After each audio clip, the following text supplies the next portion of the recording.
Hello, everyone. I'm like, is my sound okay and stuff? Hopefully.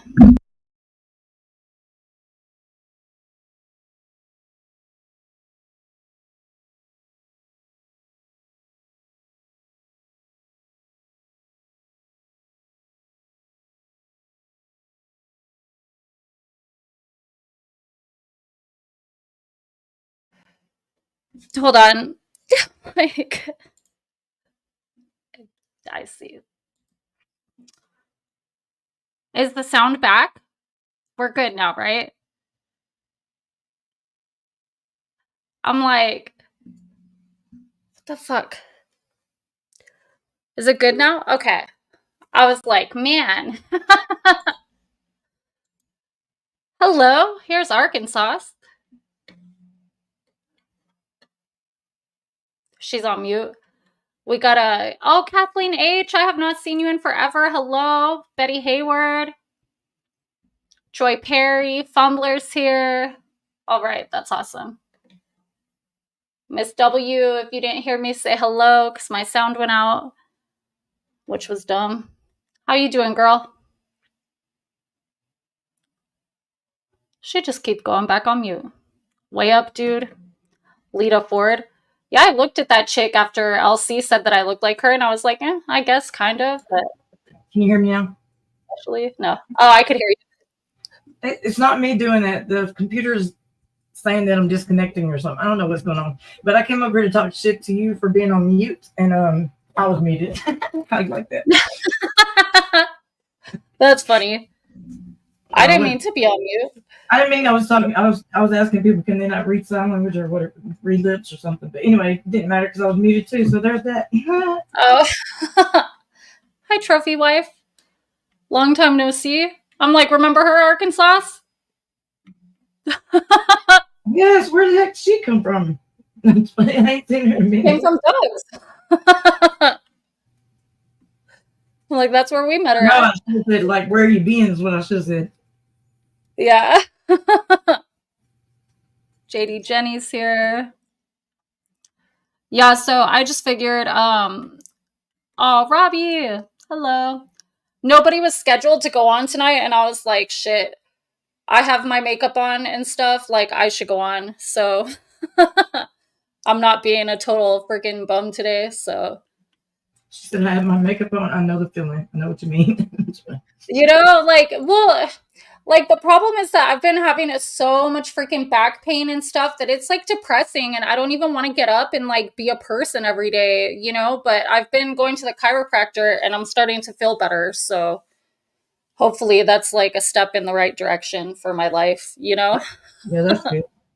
I went to, it didn't work for me, like, the chiropractor didn't, but they sent me to physical therapy, like, so many times, and they had me doing some simple stuff that actually worked. It was just, like, with them bands, put them at the bottom of your feet and just like do all this anyway, stuff like that. It was just simple stuff, but it worked though. Yeah, well, my back is like totally curved down at the bottom, like in my lumbar area, however you say that. Yeah, I have osteoporosis, early osteoporosis already.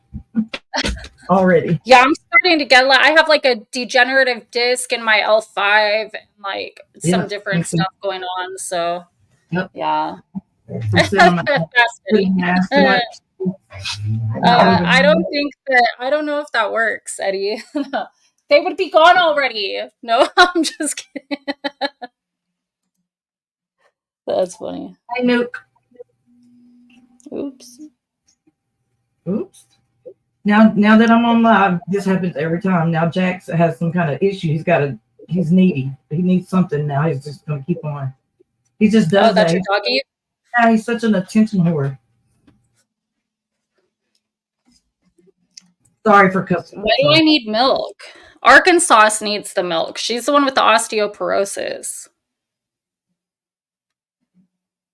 Just saying. But and that reminds me, I need to thank whatever for the PayPal that she sent me earlier. So thank you so much to her. That was very nice. Kathleen H., another person I haven't seen in forever. Right? She said inflammatory foods will aggravate, so watch diet for a few days to see if a little relief. I've had 3 lower back surgeries. See, that's what I'm trying to avoid. I do not want to have no surgeries. They were trying to get me to do like today when I went, they were trying to get me to do this like decompression therapy, but that shit's like $5,000 for like 20 sessions. But they put you in this machine basically, and it like stretches out your back specifically like where you need it. And so and then it creates like this vacuum or like negative pressure or something, he said, to where it starts like where I have the degenerative disc or whatever, it would separate the bones and then get it to where it would start healing itself. So it's actually like a healing and not just putting a band-aid on it, you know? But still, I was like, I don't know if we have $5,000 right now. So how about I just come in for adjustments a couple times a week? Yeah, that sounds intense. All that sounds intense. All that. Yeah. But I slouch a lot and I don't do anything anymore but sit at the computer most of the time. So yeah, it's gonna be bad for me if I don't do better. Yeah, you got to be careful too with your posture, you know? I have no posture. I'm a slouch. I mean, I literally probably could not sit up straight if I had to. Probably. Yeah, I usually don't either, but I should. Hey, JD, Oh. Jenny, It blowjob just Betty. sucks 'cause, like, you're not blocked. What is she talking about? Oh, and fumbles, maybe. Yeah, no, it's just crazy because like the spine is like, you know, your message center basically. Like it's the center of everything for your body. So it can cause like so much problems if you have like pinched nerves and shit like that. Yeah, So no, I it's had really it where important. I couldn't even walk. Like I couldn't even stand, and I thought I was really finna be. I was crying like I was gonna be in a freaking crippled for the rest of my life. All of a sudden, like I was literally That's couldn't stand on it or walk on it like more than 2 seconds. I was hurting so bad. I thought I That's was. how I felt when I would try to sleep for like the past like month or so. I've cried myself to sleep until I went to the chiropractor finally and like I'm able to sleep again. But it was like I would just be crying because I couldn't even lay there and like get comfortable, you Oh know? It yeah, was like that'd be bad so much too. pressure and tension and then it was like hurting all the way down my leg. It And didn't I'm bother just me at like, all laying down or sitting down as long as I'd have like carry a stool from room to room because if I was in there very long, I had to immediately sit down or because it was so much pain. I mean, then as soon as I sit down, I'm fine. So if something was weird, you know, something I don't know, but I yeah, just couldn't see, mine stand for a was while. the opposite. It was like if I'm moving and I'm busy, I'm not thinking about it, I'm okay. But then the second that I would sit down Crazy. and be alone with myself, I was like, oh, fuck this. Like, but yeah, so, but life is looking better for me, hopefully. You're still young too. You need to do better. I'm just like, I know, well, it's fucking genetic. It's my mom's fault. okay. She passed that shit down to me, my fucking scoliosis. So, oh, You thank look you, super Betty. pretty. Nice. She's such a liar, but it's okay. I'll take it. No. Just having hello, Adele. All you peoples. All you people. Everybody but Fumbler. Just playing. I'm just Oh, messing that around. sounds so painful. Yeah, I don't want to have surgery. That's definitely not. Oh no. Heck no. I mean, I love surgery. Well, I love anesthesia, but I'm like, but I know damn well that like your back is real serious, and it's like if I can do anything to avoid that, then that would be good. Who does Yeah. that? Who says What that? happened? Oh my gosh. I'm sorry. It just threw me off. I'm sorry. I love surgery. That shit is like the best sleep ever, though. Jesus, take the I'm wheel. just saying. Influence. Thank you Oh, for the thank follow you, on Tom this. Doing. She said for Danny's restored back fund, Gemini guys restored happy ending fund. No shit. Like it's, you Ain't know, she gonna get a lot out of that $5, ain't she? No, I'm just playing. I'm like, that's probably the reason why he's paying for me to go to the chiropractor so that he can, so I can be back to normal for him. No, you know, but, Yeah, no, I mean, don't you like sleeping on freaking anesthesia? Like it's like the nap that you've been needing forever, you know? I think so. I just can't remember exactly. I don't remember any of it. So I don't know. Just tripping. Yeah, I don't know. I'm like, I've only had a couple surgeries in my life, but except for when I got my wisdom teeth removed, like I woke up from that and I was crying and I didn't even know why. And they were like, "What's wrong?" And I'm just like, I don't know. Like, but other than that, I've had pleasant experiences getting put to sleep. That was just an effect of the being high, huh? Crying for no reason. It's funny too, because like when I had got my breast implants, a friend of mine that worked with me, Desmond, he took me to do it, and then we stayed in a hotel like right by LAX. That way in the morning, because my doctor was in Marina Del Rey. And so then in the morning, the day after, I had to go back immediately for another appointment. So we just stayed the night in a hotel. And I had some friends that lived in LA that came to visit us, I guess, and stuff. And I don't remember any of it. I'm You went like, home the Fuchsia, same day you had it done? I don't remember shit. Like he They said I sent you used his home. toothbrush. I was like, I'm sorry, bro. I'll buy you a new one. Like I don't fucking They remember sent you shit. home on the same day that you had surgery. You go home. When I got my boobs done, Yeah. I went to the hotel. Like they discharged me and I went to the That's what I'm hotel, but I saying. had to be right The back same in the day. morning. Damn. Okay. Yeah. Yep. My machine. I was sending pictures of it to everyone and their fucking mom that I knew. And I'm like, oh man, I should have not been sending pictures of that shit when it was like that day. Like, that's not cute.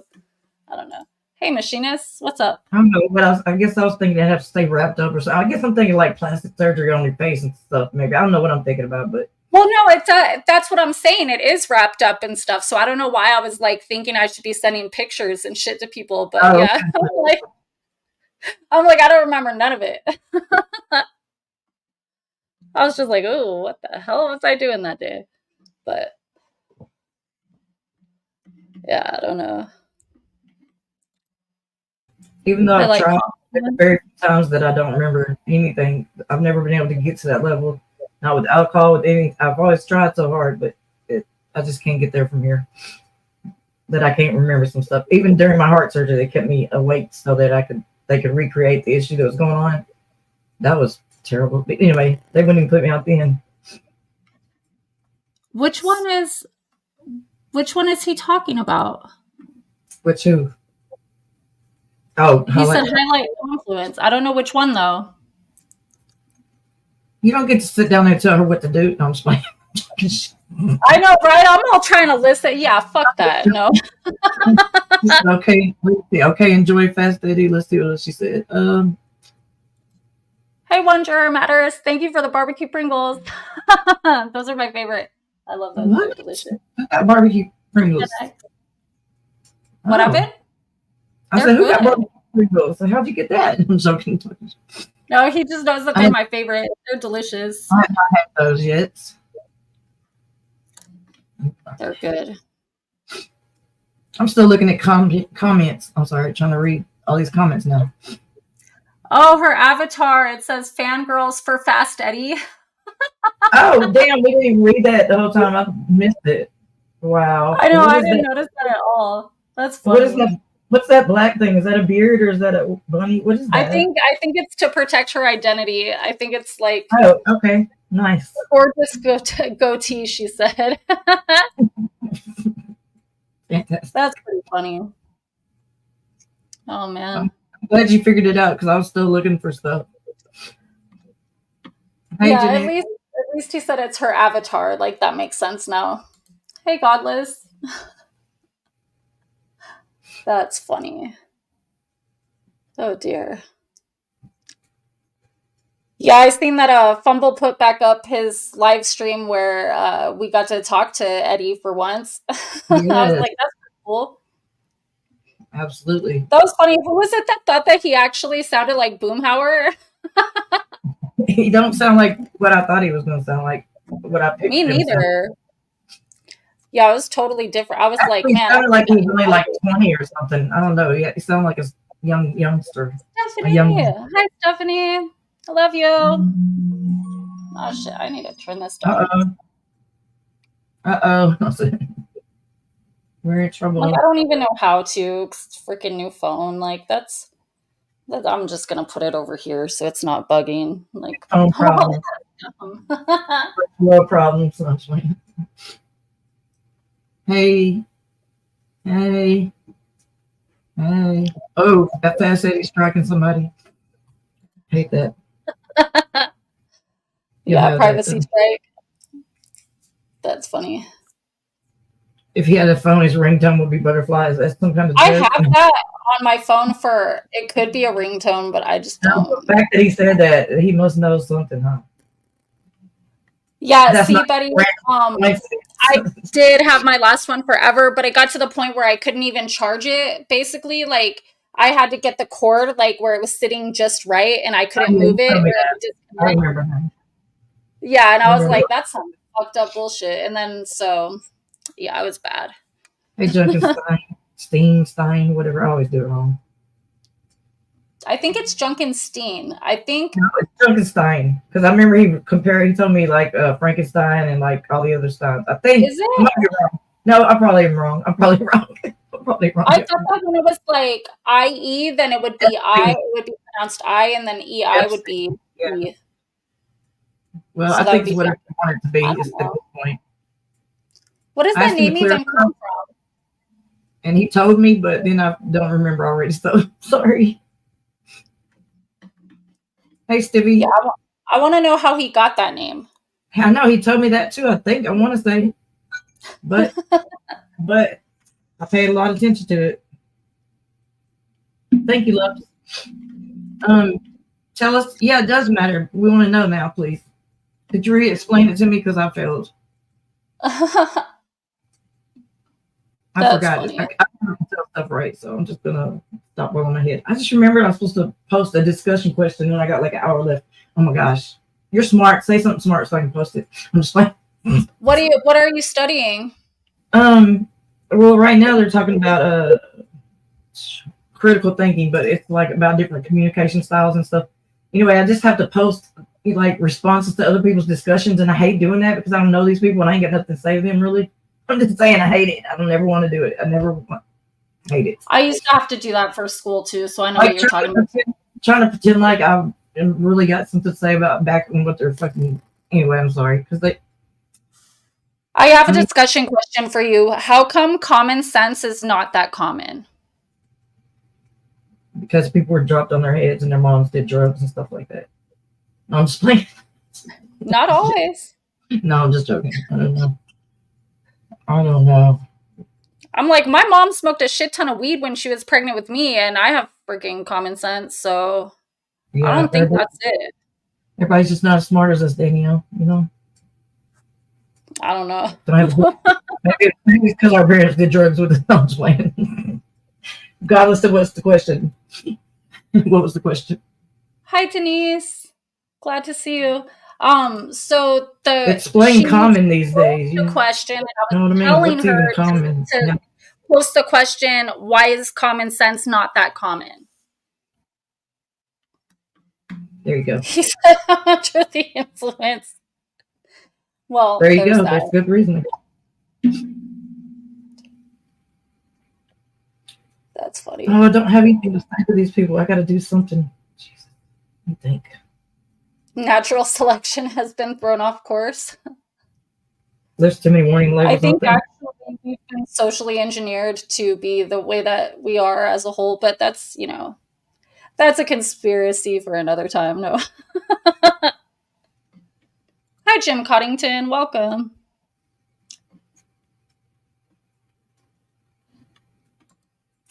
Yeah, see, me and my sister both have common sense, thank God, but our kids not necessarily so much. I don't know. My sister has common sense. She just don't have any kind of filter. I mean, any kind of she can't control her emotions. Like she'll run over kids on bikes and cuss out a priest. Oh, it's like no impulse control. Yeah, she flies off the handle at any the word go. I don't know. The word of the day. I don't know. She ain't got no kind of. I know when to act right, when not to. You know what I'm saying? I can calm down in the right situation. I'm not gonna go to jail for not obeying them because she's lit. No, she goes off. She goes off like a day Tasmanian devil or something.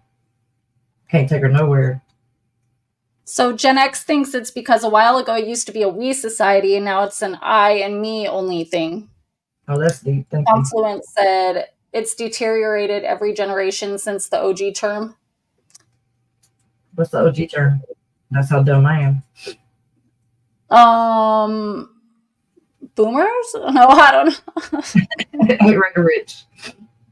I don't know either. I just acted like I knew. No. Well, I mean, I know what OG means, but I don't know if it means gangsta. Like what.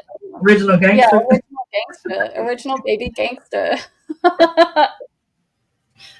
We're so hood. No, it's fine. Not really. Because none of us has identical knowledge and experiences. That's true. Well, I don't know what that has to do with. Well, I guess. Hey, Raider Rich. Way up, dude. He don't have common sense. I'm just playing. I'm joking. Just giving him more time. He just likes what he likes. Yeah. He said he's going to ask, hold on, what did he say? He's going to ask his medical students tomorrow that question. Oh, yeah. Right on. Exactly. Organically grown? Oh. Okay. I'm still not there. Okay, I'm sorry. Jesus, take the wheel. Why common sense is often wrong? Why common sense is not so common? I think it's because they teach us what to think instead of how to think. I think it's because they quit letting kids eat dirt. Yeah, that's probably, I mean, they probably got important minerals that way, you know? Yeah. It's missing now. That's funny. They should teach people, kids in school early, like, and we was all like teach with all these limited beliefs, like, so that's why a lot of people don't do a lot of stuff. You can't do this, you can't do that, don't do that. I mean, like, we need to teach them like like what you can do, what you have a right to do, like.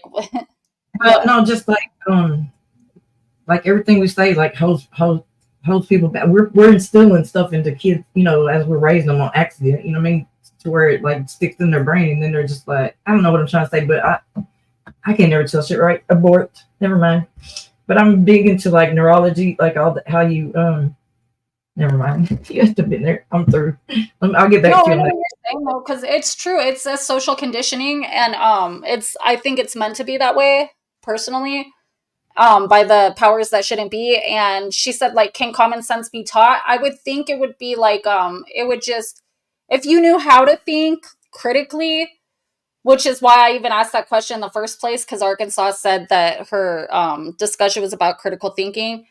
Like, if you know how to think, then I would think that common sense would just kind of be a given, like it would just develop. But I think since we focus more on teaching the kids what to think, that's why it doesn't develop, because it's not exercising that part of the brain that has to think for itself.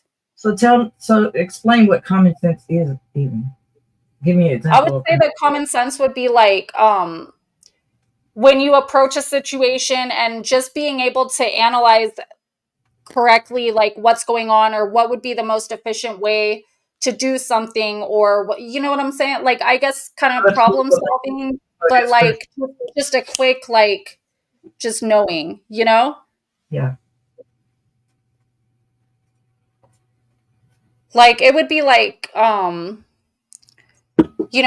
sense would be like, don't open all the windows if the heater's on in the house or something. You know what I'm saying? Like just simple right. Shit that you would think would be like common sense, but then, the kids these days, they'll like open the windows, but then they leave the heater up and you're just like, we're wasting money here. Like, why are you doing that?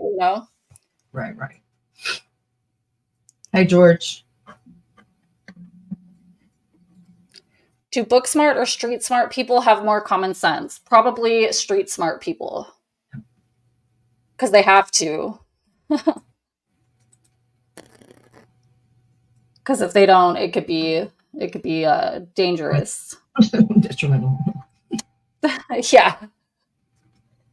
Yeah, if you don't be using your common sense around the wrong people, then that might be an all bad situation. He said Samsung came up with a fridge door chime because children leave the fridge open. Man, I was sitting in my daughter's house one day. I could not figure out what the hell that beeping was. I was tripping. It was because her refrigerator wouldn't shut good or something. And man, I was going crazy trying to figure that out. What that noise I turned was. that off. We got a new fridge when we moved in here, and I was like, I'm turning that beep off because, like, I'm just trying to do simple shit like put the groceries away, and it's already beeping at me. Like, no. Common sense is sound, practical judgment concerning everyday matters or a basic ability to perceive, understand, and judge in a manner that is shared by nearly all people. Oh, so but it's not shared by nearly all people. The point being, we're screwed. No, that's the whole problem. They want me to dumb it down a little bit. No. Your fridge has a screen that tells you what's in it, even though you bought what's in it. Yeah, they have those too, like those fridges that have the like there's a certain light you can turn on or something, and then you could see what's in the store and look in there and see what you got, so you can know if you need to pick up this or that. You know, that type of shit. That just seems like a waste to me. It's like, can't you just open it and look? You know? How about better yet? Why would you need to connect your washing machine to the internet? Tell me why you need to connect that to your phone. Why would you need to be able to connect the washer? That is what doesn't make sense. Okay, and they have that. That doesn't make a lick of sense. That's true because you have to go out there to take the clothes anyways. I can see the refrigerator where you want to look in there maybe from afar, see if you got this or that. That might make sense. But other than that, what do you need to connect the washer to the internet? I don't get it. That's a good point though. Cause yeah, like why you have to go out there with the load of clothes and put them in there. So wouldn't you just turn it on? Your kids are doing the laundry and you call home and talk bad to them. I'm just like, I don't know what, I can't think of a lot. Yeah, it's like you still have to do physical activity to like change from washer to dryer and all that stuff. Yeah, totally feel you on that. Hi, Stumpy. You said you can wash from work, but who's going to load the washer? Does it come with a washer loader? Like, if you're gonna load the washer, you might as well start that sucker. That's what I'm saying. Like, just for notification, notify you when it's done. That's so stupid. It says it can be controlled remotely using an app or a voice command. They can send notifications to your phone when a cycle is complete. I mean, my God, really? That might be a good idea, though. Actually, because then I would know. Like, I would remember to go and change the clothes. But okay, you can set an alarm, a timer, or alarm on your phone for that. I'm just saying, like, why? Why do you need to know if you have to have it? Damn, sit to your phone. Things that got rough in the world. I think we're lazy as hell. Something. Yeah. Damn. That's true, though. A crock pot washing machine? What? Wow. So it can like make me like a pot roast and wash the clothes at the same time? It's amazing. It's amazing. Hey, Stumpy. Why you drained, Stumpy? Sorry. Because he works hard for money. Pimping ain't easy, he said. Right. Hey, number two, Frank. Upsize. Mine too. It's just a track when your panties are being moved around. Oh, wow. Oh, clean veggies? That's funny. I'm still looking at this, trying to figure it out. I need to be doing homework to this, but okay, anyway. I can't focus or concentrate though. Let's see. Internet connection, help you multitask. Control it. I have a washer that dries also because it's actually like a portable washing machine. It holds like only 13 pounds of laundry, but it does like a spin cycle at the end, and it works really good. Like I used to use it the night before I needed my clothes, Right. So like, if I had work tomorrow, I would wash my work clothes tonight and then like just hang dry them, and by the morning they're totally dry. So that thing was like $200 or $230, like something like that on Amazon. It's like a Panda brand. But it worked really good. I mean, it did me a solid when I lived in my apartment because I was taking everything up and down the stairs and to the laundromat or to my mom's, and that was just a pain in the ass. So once I got that washer, that like really fucking changed my life. Yeah, this is dumb. You can start and stop your appliances from your phone. Okay. Receive alerts on your phone when a load is done or when your appliance needs maintenance or troubleshooting. Like you never have to go in there with the damn washer to see that on there. You could just look at. Anyway, I'm just saying. Often you can schedule cycles on your phone to start later. Gosh, sometimes you can even. Cut and Shoot sent me $25 on the Cash App. Thank you so much, Cut and Shoot. I appreciate it. Very nice. Often you can, you can even activate your machine with your voice. Woo woo. Jesus Christ. It says, all in all, connected washers and dryers help cut down on trips to the laundry room and create smart solutions for your phone. It helps you from having to go to the laundry room. Wow. So basically, it helps you be lazier, I guess. All I can think.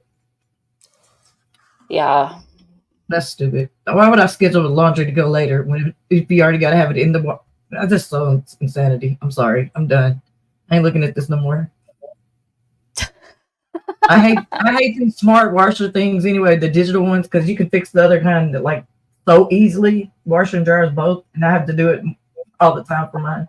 But when you get those other ones, they start just having error codes, just stupid crap. Like I have one that I was using on a loaner, and it wouldn't spin out the clothes at the very end. It kept having this error code for whatever reason. I kept having to cycle the water out, and it would do it every time, and I couldn't make it stop. So I was like, "Take this thing back. This is dumb as hell." It just had some kind of, it was having some kind of electric, digital malfunction because it wasn't nothing clogging the daggum holes or nothing. It was just thinking it was. I don't know what it was doing, but it wasn't worth having. I hate there was something wrong with the computer settings or something. Stupid crap, and then it's going to be so much higher to fix them. You know what I mean? Heck no, I don't want none of that. Stumpy bigger. Nothing compares. It's being known as for a stumpy ween. Oh my gosh.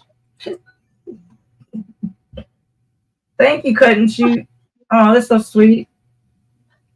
That's all he is ween. Confluence? Like, what are you talking about? Yeah, it's not just a stumpy ween. It's only ween. Yeah, no, stumpy means because, he's got stumps instead of limbs. Because he's a log. Yeah.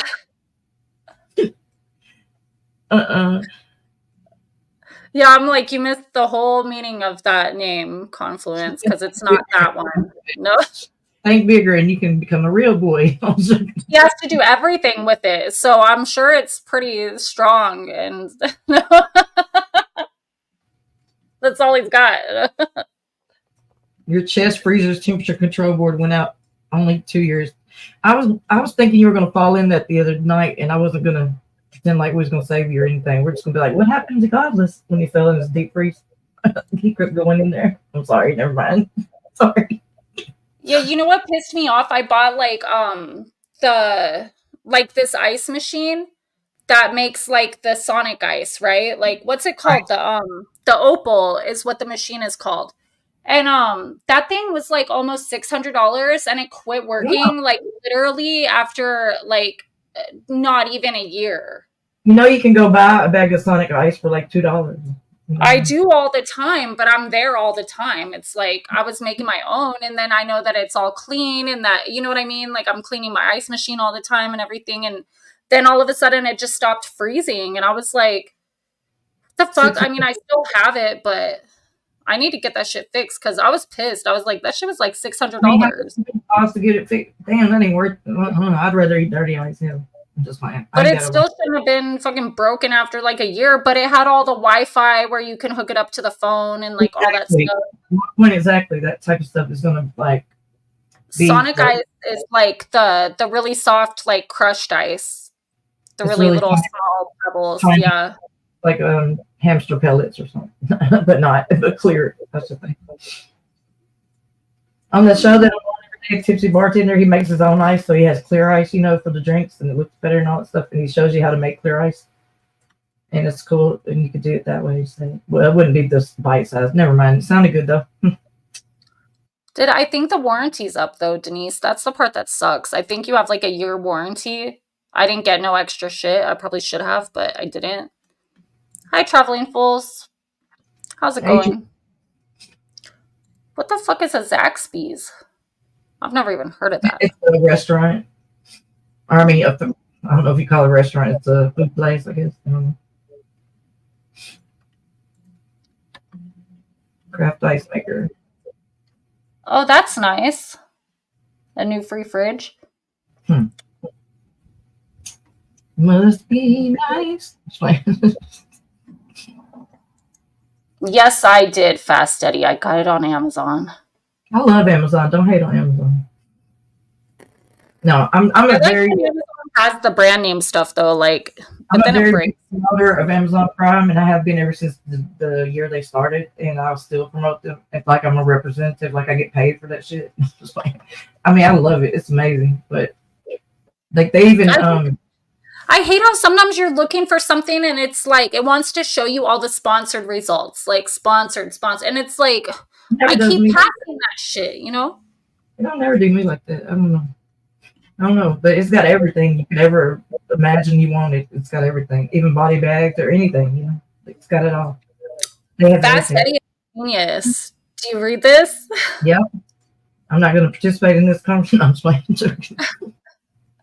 Listen, my sister bought a pool on my Amazon account for like $4,000, and they sent the thing, like they set up the delivery people. They just set up. They was gonna go with like what do you call them, people that deliver stuff that is not like UPS. What is it called? Anyway, whatever it's called. No, it's a different one. It's like it's some other. Anyway, whatever. DHL. Huh? DHL. Yeah, I think that's what I'm trying to say. Something like that. Anyway, like the stuff comes from China usually. Yeah, well, they were calling to set up a delivery time with their like on the side. Like they were contacting directly and all that stuff. But anyway, down the line, it was like a Friday, and it said that the product had been delivered. It showed being delivered, and I was like, no, it hasn't been. Even though we had been in contact, knowing that they were going to come on a certain time, but still, you shouldn't have when it's $4,000 product, and that's the only proof you have of receiving it. If it says delivered, then it should have been delivered. Don't say it if it hadn't been. So all I did was send a message through a chat bot or something just to say that it don't need to say that, whatever. And they refunded the $4,000 to back into her account, and then they still delivered the pool. So they did it like enhanced it. Amazon become third. That's good. And then I had to fight her almost to give me half the money back just because of like, bitch, you wouldn't want to give me that money. Right? Bitch. She greedy. That's funny.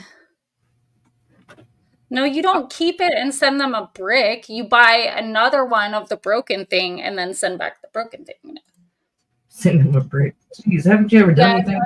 I did all that. Denise, girl, I'm telling you, I did every amount of research, I did my due diligence to try to fix that thing. And I think it's something very bad review, and they'll probably help you then. Get on there and make a bad review about it. Yes, way up, dude. You're being very good today. What made you turn over a new leaf? Was it that God live stream or whatever? Ricardo, what's up? Hi, Ricardo. Nice. Yeah. They'll know it's a brick, you think, Eddie? Unless they don't. But if it's a brick of cocaine, they would be happy. They would be like, we never got that return, no. Right, godless? That's what I'm saying.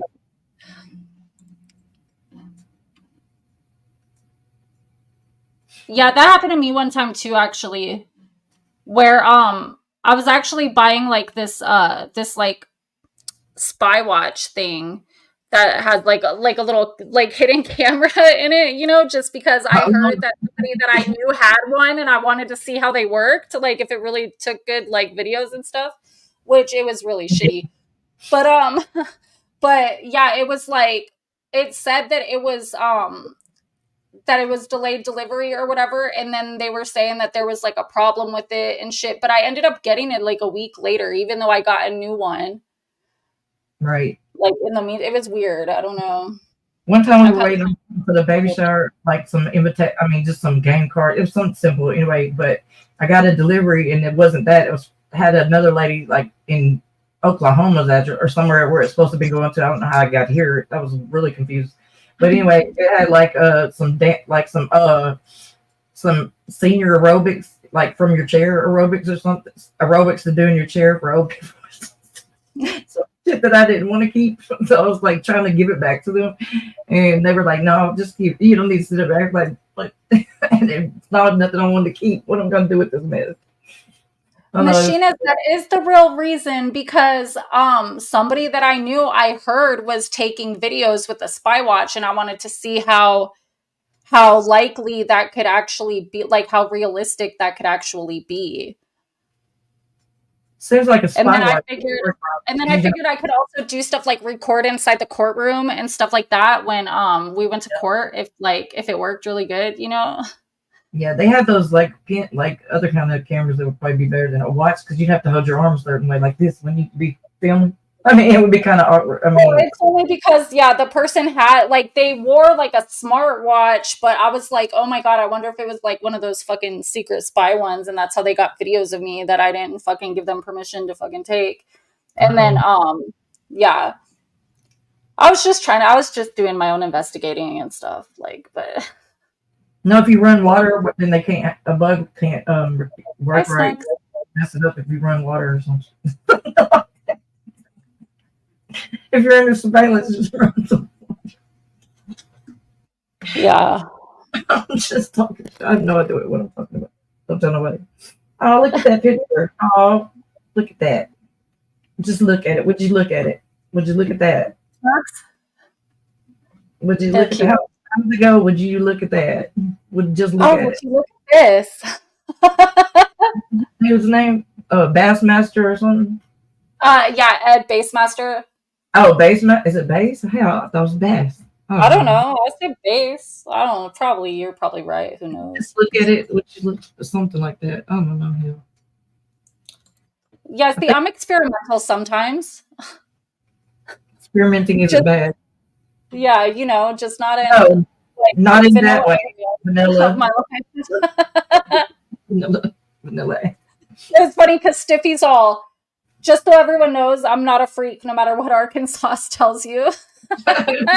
Who said that? That's what Stiffy said. I wouldn't dare. I would never. Oh, it's bass like the fish? Yeah. I like bass better. Yeah. So I'm going to say bass. Just like them speakers, I never know how to say them correctly. Boss or boys or what is it? Them speakers? Bose? Yeah, Bose. There you go. So I don't know. Yeah. I never know how they're supposed to be said. But. The Silk Road creator? I don't even know who that is. Me neither. But I do know that the McGruff, the Crown Dog, got like 17 years for drugs and guns. The one that told us all not to do drugs, came to the schools, you know what I'm saying, or on the TV or whatever he was doing. Who was it? McGruff, the Crown. Yeah. He takes a bite out of crime. Yeah, he got 17 years for drugs and gun.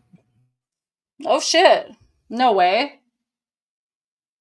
And Smokey the Bear also went to prison for arsenic too.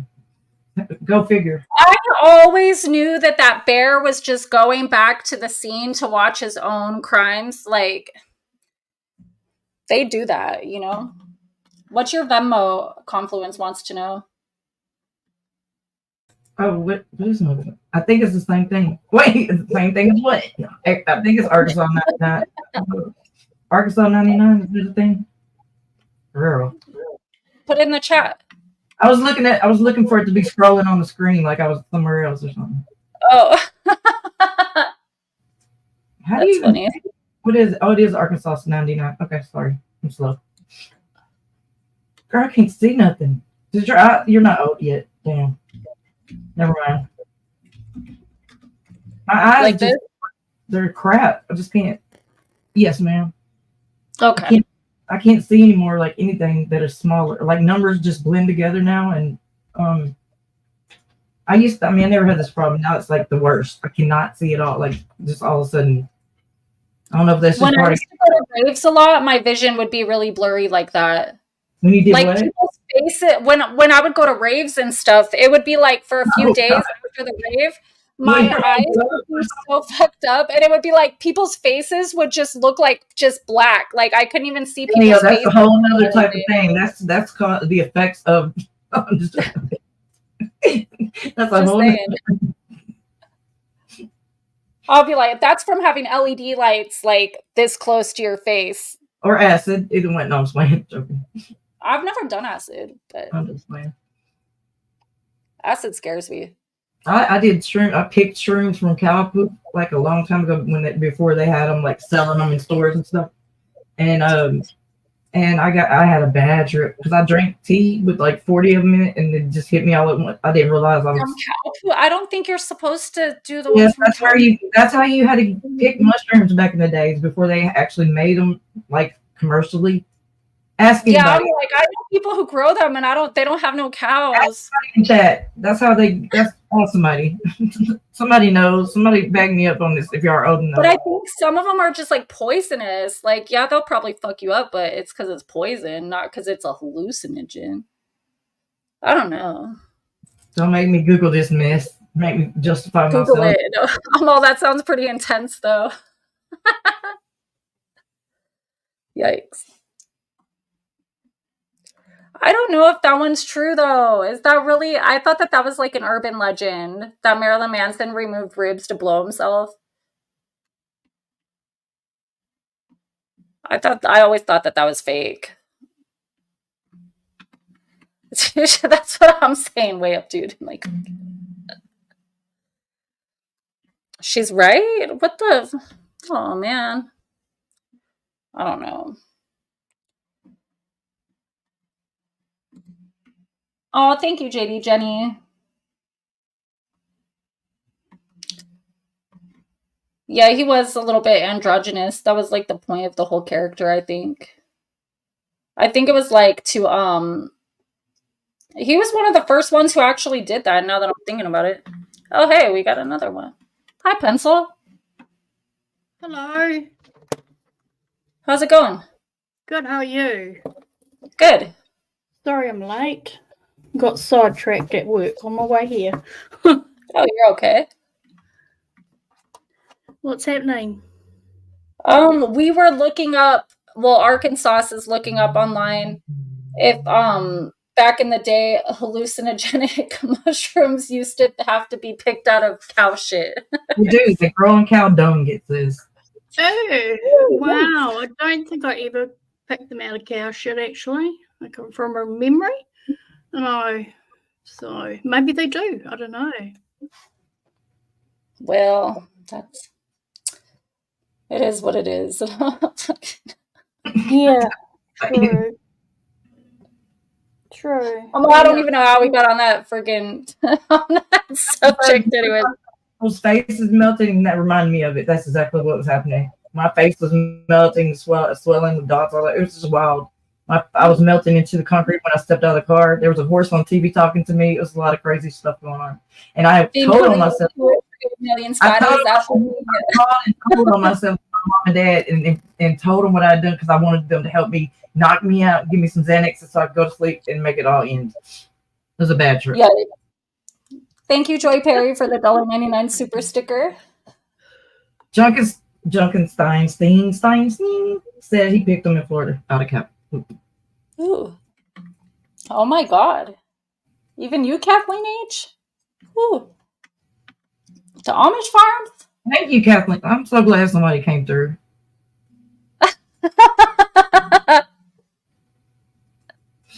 That's funny. Well, so in any event, I'm like, so what else you guys got going on? We're gonna learn today. Yep, sure is. Yeah, I figured if like nobody came up here with me or like if there was nothing to talk about, I was gonna show a video of like what's it called? Mind control made easy. And it's about like the formula for becoming a cult leader.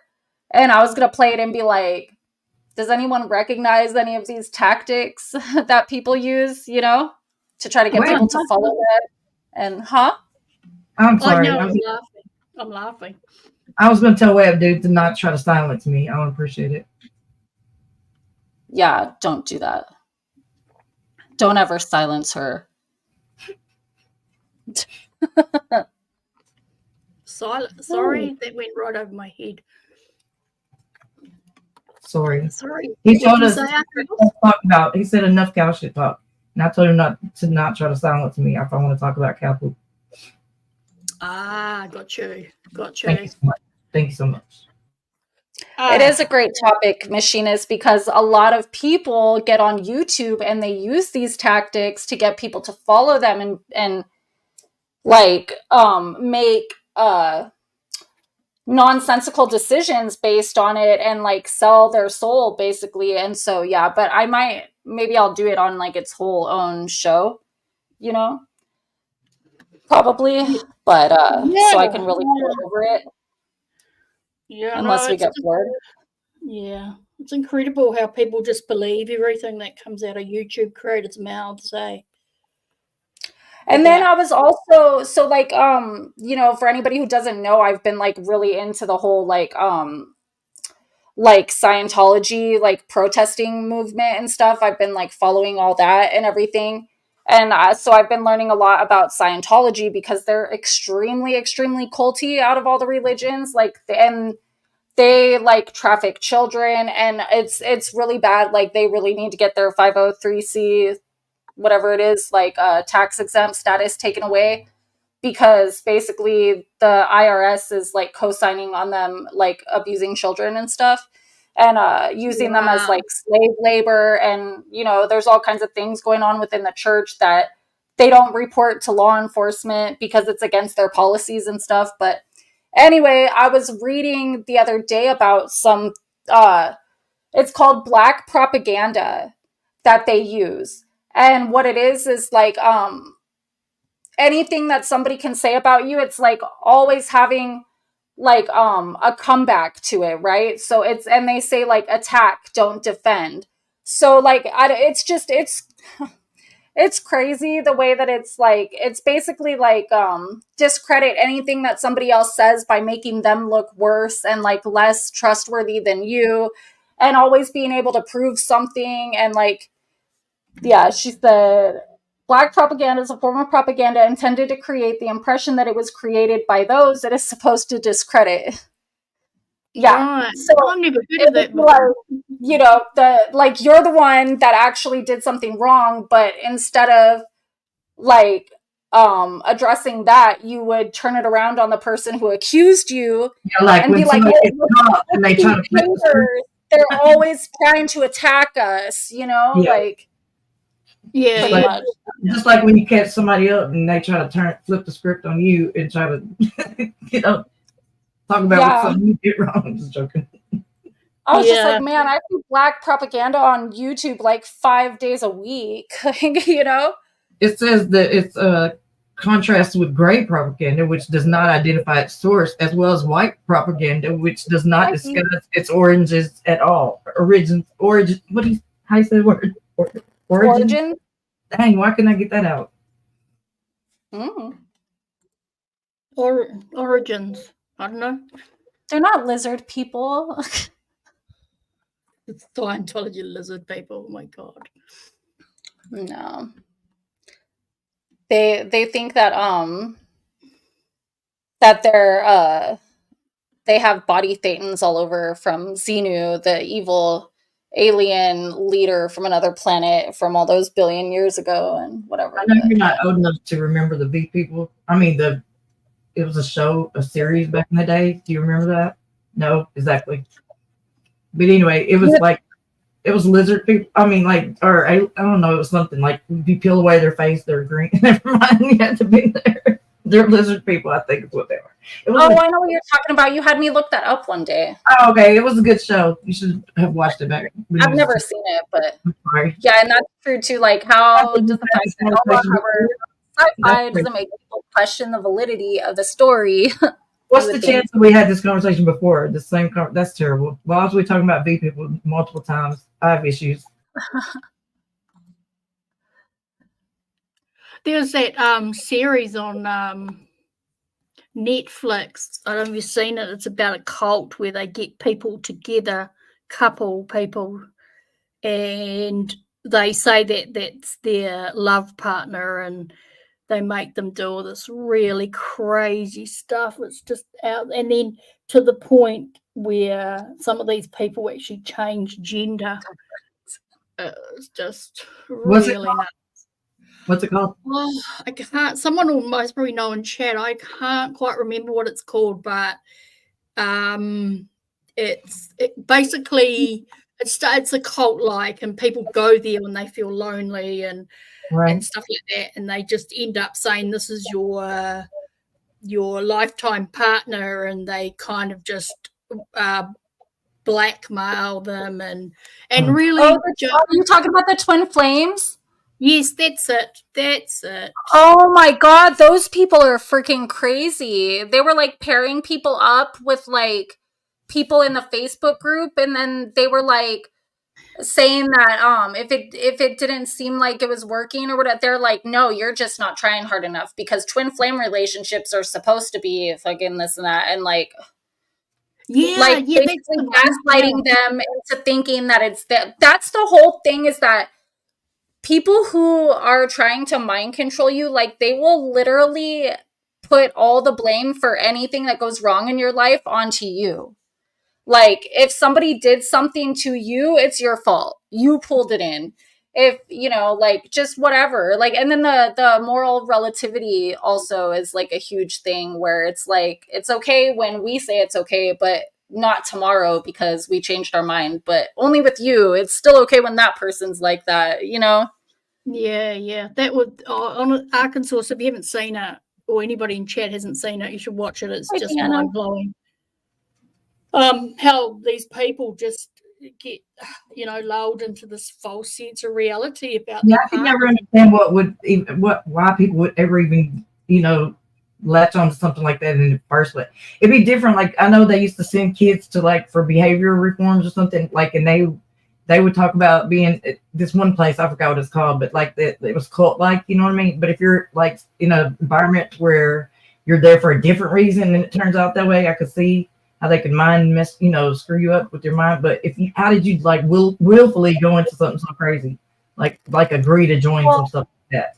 It's weird. Like, what people are looking for is never what they end up getting out of it. You know what I mean? Like, they go there because there's something presented to them that looks really good on paper, but it's never, Okay, yeah, that's what I was saying. I was wondering what was the, what draws for the twin flames, the twin flames cult was ran by a couple, a woman and a man, who claimed that they were twin flames. And then so it's basically like it's like your soulmate, but like, as opposed to it being another soul that you're supposed to be with, like, and come together within this life, it would be the other half of your soul. Like, if your soul split into two in the spirit realm and then came here in a man body and a woman body. And they have the power to bring out together.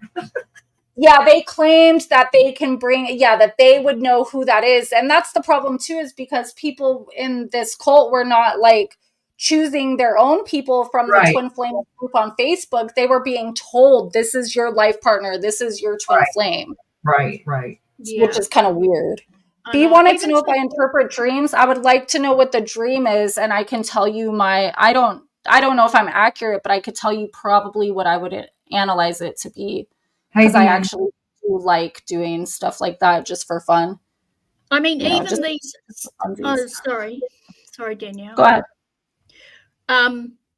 Even some of these people were like, changing sex because they were kind of under the impression that their twin flame was more male than female, so they would literally change gender. I think some people did that in that other cult where they did that mass suicide. You know, all of that cult from back in the day. You know what I'm talking about? Oh, the Heaven's Gate. Which one? Jonestown. Was it Jonestown? Oh, I don't know. Whatever. One of them, like they even changed their. They cut their. I don't know. Whatever. They did something like with their sex. They took it upon themselves. I don't know, some crap. They all had their hair cut the same way, and they all like dressed. I mean, they was all like dressing the same, and just some crazy psychotic stuff. I don't know, but they thought they were going to be taken somewhere by aliens or something. I think, I don't know, something. Yeah. I think that was the Heaven's Gate with the Haley Bob comet. Yeah, Heaven's Gate. That's it. With the Marshall Applewhite. Yeah. Fuck. What the hell? Say dickhead. What? Dickhead. What? She just said dickhead. What the fuck? No, you have to say it your way. He said D-kid. I'm playing D-kid. D-kid? Yeah, there you go. Yeah. It's not a cult anyway, Stumpy. It's my accent. So, but yeah, it's, I don't know. Like, I always think, I wonder if people join cults or whatever you want to call it because they're vulnerable, do you know? And they're missing something and they just kind of get. Clearly that would have to be the case, wouldn't it? Yeah. Well, it used to be like a more religious thing where, you know, people are thinking that it's going to be their whole spiritual experience. Like, you know, like you know, it's going to be like the damnation of their soul for eternity if they don't do whatever this cult said. But, so brainwashed, they left they even left some of them and it came back, you know what I'm saying, after they got out of their. Yeah. But not only that, but now it's spread into like more mainstream things, like even like a lot of MLM corporations or whatever secret like covert cults, you know. I would even beg to differ that there's people on YouTube who are trying to run cults, like, you know what I mean, they're trying to get their followers to be in a cult-like submission to them. What is the MLM? Multi-level marketing. Okay. So it would be like what's that shit that Chris Watts' wife that she was selling, like a pyramid scheme or whatever? Yeah, kind of pyramids. But you know, if you sell 2,000 of these, then you'll level up, and then you've got to sell 3,000, and then you'll level up, and you know, they don't have to be pyramid schemes. Yeah, but pyramid schemes are where you recruit people, and then so like whatever, let's say I get 3 people, and then they each get 3 people, then I would get commission based off of their 3 people. Right. And my 3 people. So I would be getting commission off like 12 people now, you know? Yeah. But really pyramid schemes ultimately usually don't have like a product or something behind them. It's more just like recruiting people to sell this thing, you know? Yeah, or the money kind of pyramid scheme. Kind of, they're more, over here they're totally illegal and totally. Yeah, well, because that's what it is. It's like instead of like just selling a product, they're like more trying to get you to recruit people to be sellers, and then so the person at the top of the pyramid obviously is going to get commission from everyone, and that's why it's like totally freaking. He got me up here looking up him. I don't know if I'm saying it right. Whatever he said, his grandparents been living that for 30 years or 20, whatever. And I was like, what is that supposed to be? I don't know what that is. Now I'm over here looking this stuff up on this website. I don't know what I'm looking for. Yeah, they do those large seminars where it costs money for you to go. Like you have to pay to go to the seminar, but it's like you get this perceived status if you're there, you know, type of thing. Like what's that one guy's name? he's a Scientologist too, and he's getting exposed recently. Grant something. Fuck, I can't think of his name, but there's like a dude who does those like feel good, like positivity, I can teach you how to make money type of Grant Cardone. Motivational. Yeah. And he's been doing that, like those big seminars and stuff, and people end up spending like $400,000 like on different things within the MLM group and stuff. And it's like, dude, you could have just invested that 400 grand into your business that you're trying to start, but instead you're going and giving it to this guy to tell you how to motivate yourself to make money and how, and really it totally breaks people. It's like nuts. Well, Junkenstein mentioned our landmark. I remember, about 20 or 30 years ago, I went to a landmark seminar and this lady up the front was like, I went to landmark and now all my traumas are solved with my father. And she was kind of quite compelling and quite... I'm like, wow, but the course itself was like a weekend course. It was like 20 years ago. It was like $2,000 or $3,000. So you imagine. Exactly. There's some I want to go to that if I had the money, that's why I haven't went, because they cost a lot of money. But I'll probably be part of it if I could afford it. Not a clue. I'm talking about like mindfulness retreats and stuff. But anyway, same thing could be, who knows. Yeah. But I was like, back then, I was like, wow, do I want to spend $2,000 or really $3,000 on, Yeah. Stumpy. Fuck. But anyway, but I just remember landmark for some reason. Tell y'all something. Hopefully nobody is in here as part of this, because you might be actually. I don't know, but my daughter at one point, she was like wanted to be part of this group for, like, you have to be invited into it, but it's like for girls. Wait, what is it called? Damn, now I'm trying to tell a story. Y'all might have heard of it, but it was like you got to do these rituals. You got to stand up and say all this ritual. Like, I swear, if that ain't a cool, it was the weirdest. And they're part of a, like Masonry chapter, but they're like for the kids. It's like Rainbow Girls. Yes, the Rainbow Girls. Yes, girl. We went to that shit, and I was like, hell no, we're not doing this. This is weird. We was in Rainbow Girls. You have to say these, like, these. Yeah, it's like the kids version of that. They do, like, they go to balls and they do different things. You know what I mean? They had to put on they had to get a fancy, like dress to put on to go up there and do it and be initiated. And we had to stand and say this crazy chant. I mean, crazy, like, I don't know. I was like, hell no, this is weird. It's really sounds like Girl Scout. If you understand, like, okay, so the thing about like the Freemasons and the Eastern Star and the Rainbow Girls and all that is like, there's actually these like esoteric teachings behind the rituals and things that they do, and they're extremely allegorical, and like it's like a metaphor for something else, like a spiritual growth, or like a spiritual process. I understand, but a lot of times I think most people who join that kind of stuff these days, they don't even really understand like the true meaning and essence behind what they're doing. They're just like, oh, hey, it'll be good for like networking and, having like community and they do like, like a lot of community outreach work. And like, I was gonna join it, but then once we got there, I was just like, hey, this is just really, I mean, it had a whole cultish vibe to me. Like, I can't remember. We had this book and we had to do this, like, really not that bad if you understand them. But like I said, I don't think a lot of people the thing that we had to stand up and say was like just the initiation. It was all weird to me. I was like, hell no, they fixing. I don't know what's happening. I'm not paranoid, but I mean, it just was weird. I wish I could remember to tell it right, but it was different. It was different.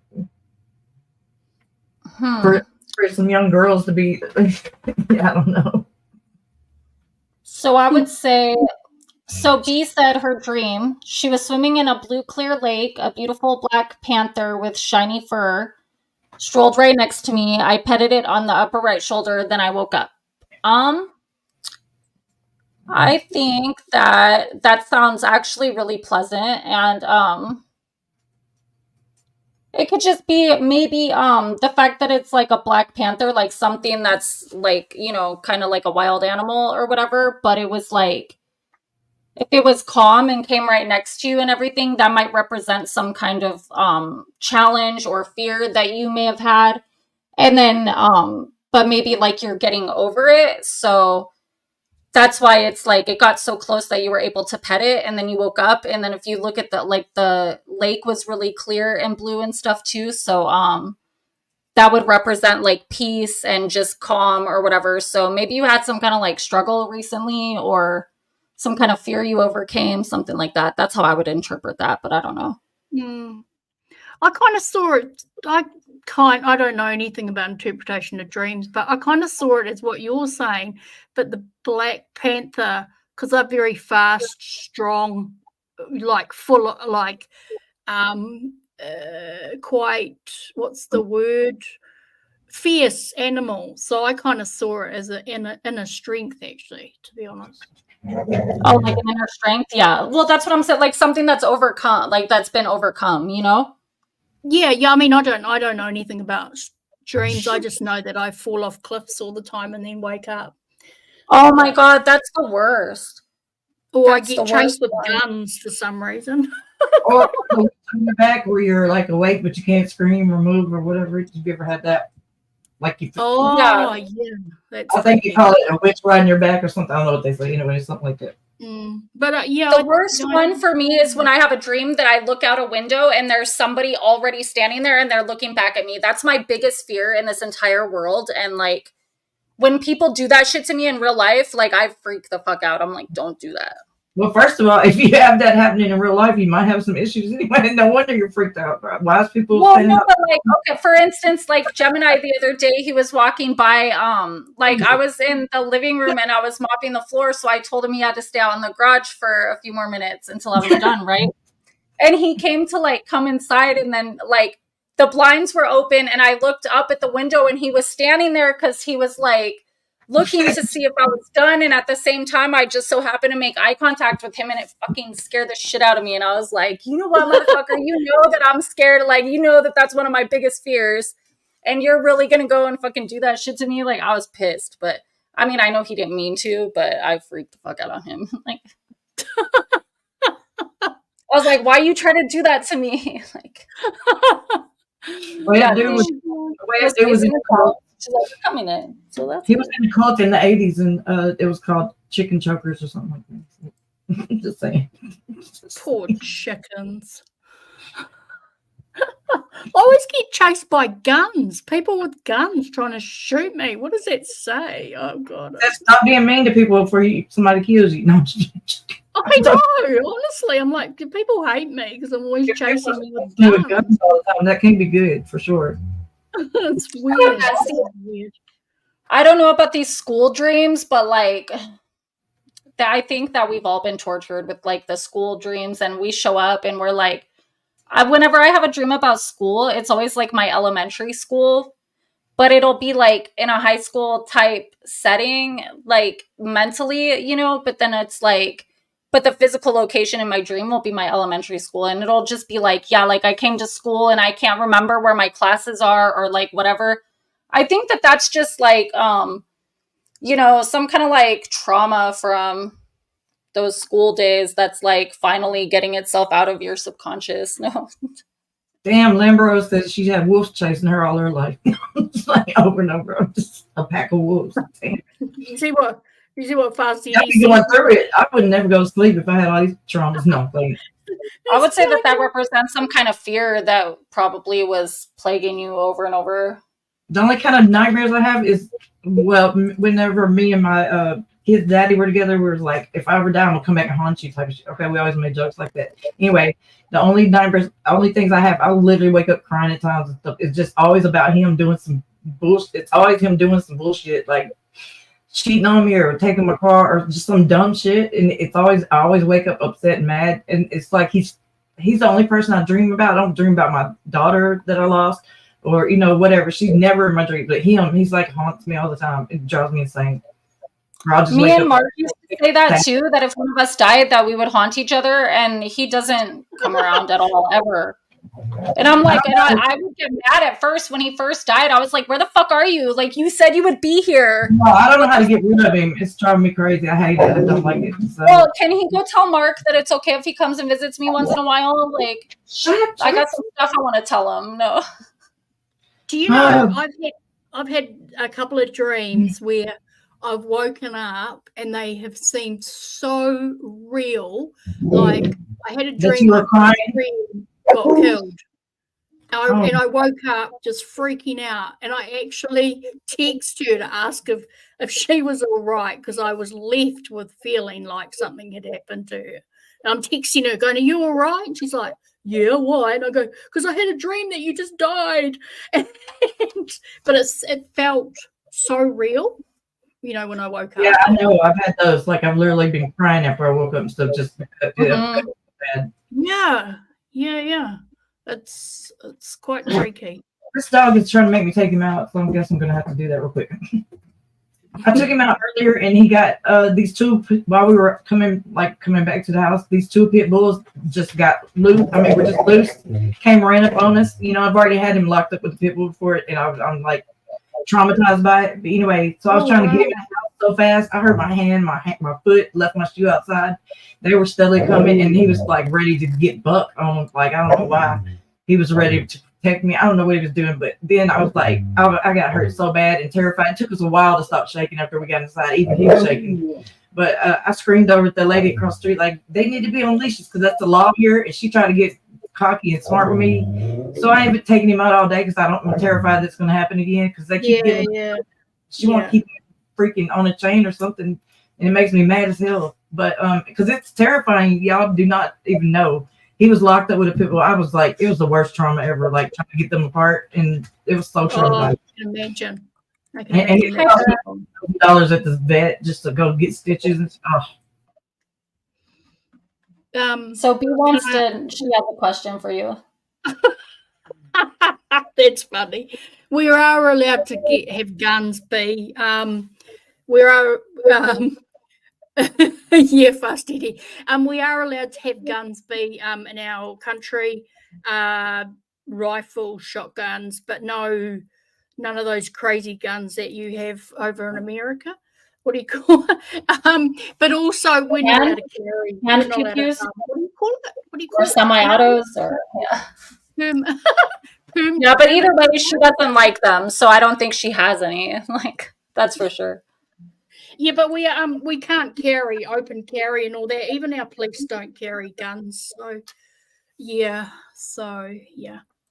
That's interesting. Yeah, but I mean, I don't know those things. Yeah, fast Eddie, those are banned from our country. Yeah. So yeah, it's not like I don't like guns. I just don't like what they do. There we are. That's it. So yeah. So B, I won't be carrying a gun.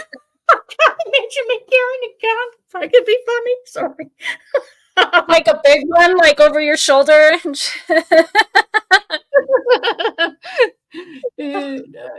Well, thank you for sharing, Stumpy. We appreciate that. What? My wiener's packing heat. Oh my gosh.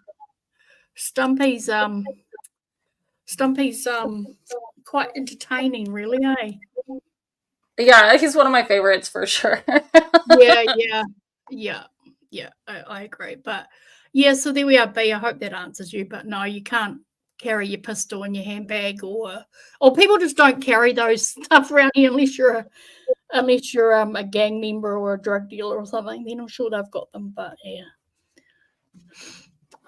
So you know what movie scared me? Like, but not until the end, because the whole movie was really cheesy. But the Blair Witch Project, like at the end when they're like standing in the corner, you're just like, you remember that story from the beginning of the movie, and you're like, oh, that's not good. Yes. Yeah, that that just freaked me out, that movie. I couldn't get out of my head for weeks. Yeah, I know. It like haunts you, you know?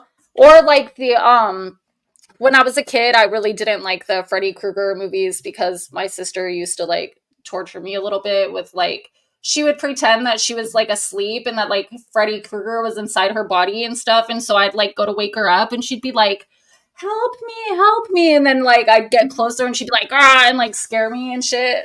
Yeah. Because that's what happens when you have a sibling that's like 10 years older than you and they're more powerful and like competent than you. Like, yeah. So I never liked Freddy Krueger, but. What was that other movie I saw lots of times when I was young with Stephen King? Was it Carrie? Was it Carrie? And she all blooded and yeah. At a school ball or something. Was that Carrie? That just freaks me out, that one. Yes, they dumped pig's blood on her. They dumped pig's blood on her at the prom or whatever. Oh, yes, that's the one. That's the one. Was that Carrie, Arkansas? Was that what it was called? Yes, ma'am. Yes, ma'am. Yeah, that was. Ugh, that's. I love Nightmare on Elm Street. It used to give me nightmares for real. Like he would come to my dreams or something. Freddy. I love Freddy Krueger. That was my jam. Freddy Krueger. Nightmare on Elm Street was awesome to me. I didn't do Jason. I was like Nightmare on Elm Street. It was like, it was cool. And that other one, the Catholic one. Oh, you named your son after him. What was it? Damien, the Omen. I was like, Terrell? I was like, okay. No, not you, girl. No, my Damien. But I never watched that movie until after I had him. And then when I watched it, I was like, oh, shit. I was like, that kid killed everyone. Like, that must be why people told me not to name my kid Damien. But oh, well, never mind. So I just like the name. I don't know why. I just like the way it sounds.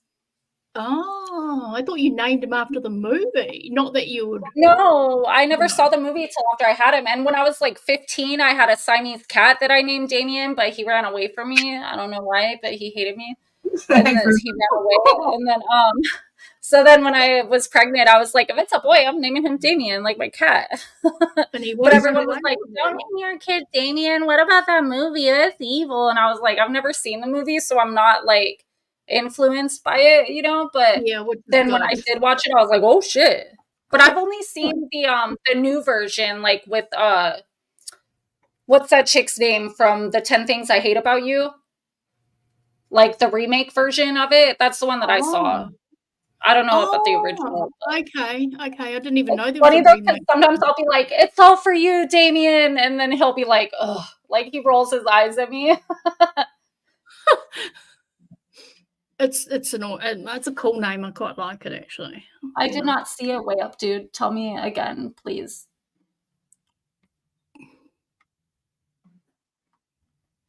Yeah, we are very engaged. Yes, the Omen.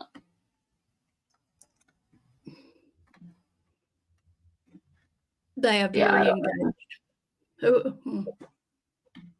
I should show you guys the picture of my son when I was pregnant, though. Like, there was I would get those 3D ultrasounds like multiple times during my pregnancy, and there was one where it literally looked like he was like wearing like black eyeliner and he had like devil horns. I'm not even joking. Like, it's so serious.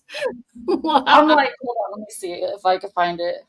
I don't even know how to access my picture. That dude said he always has dreams that someone's trying to kill him, about people trying to kill him. Who, Way Up Dude? Yeah. That's all? Yeah, basically.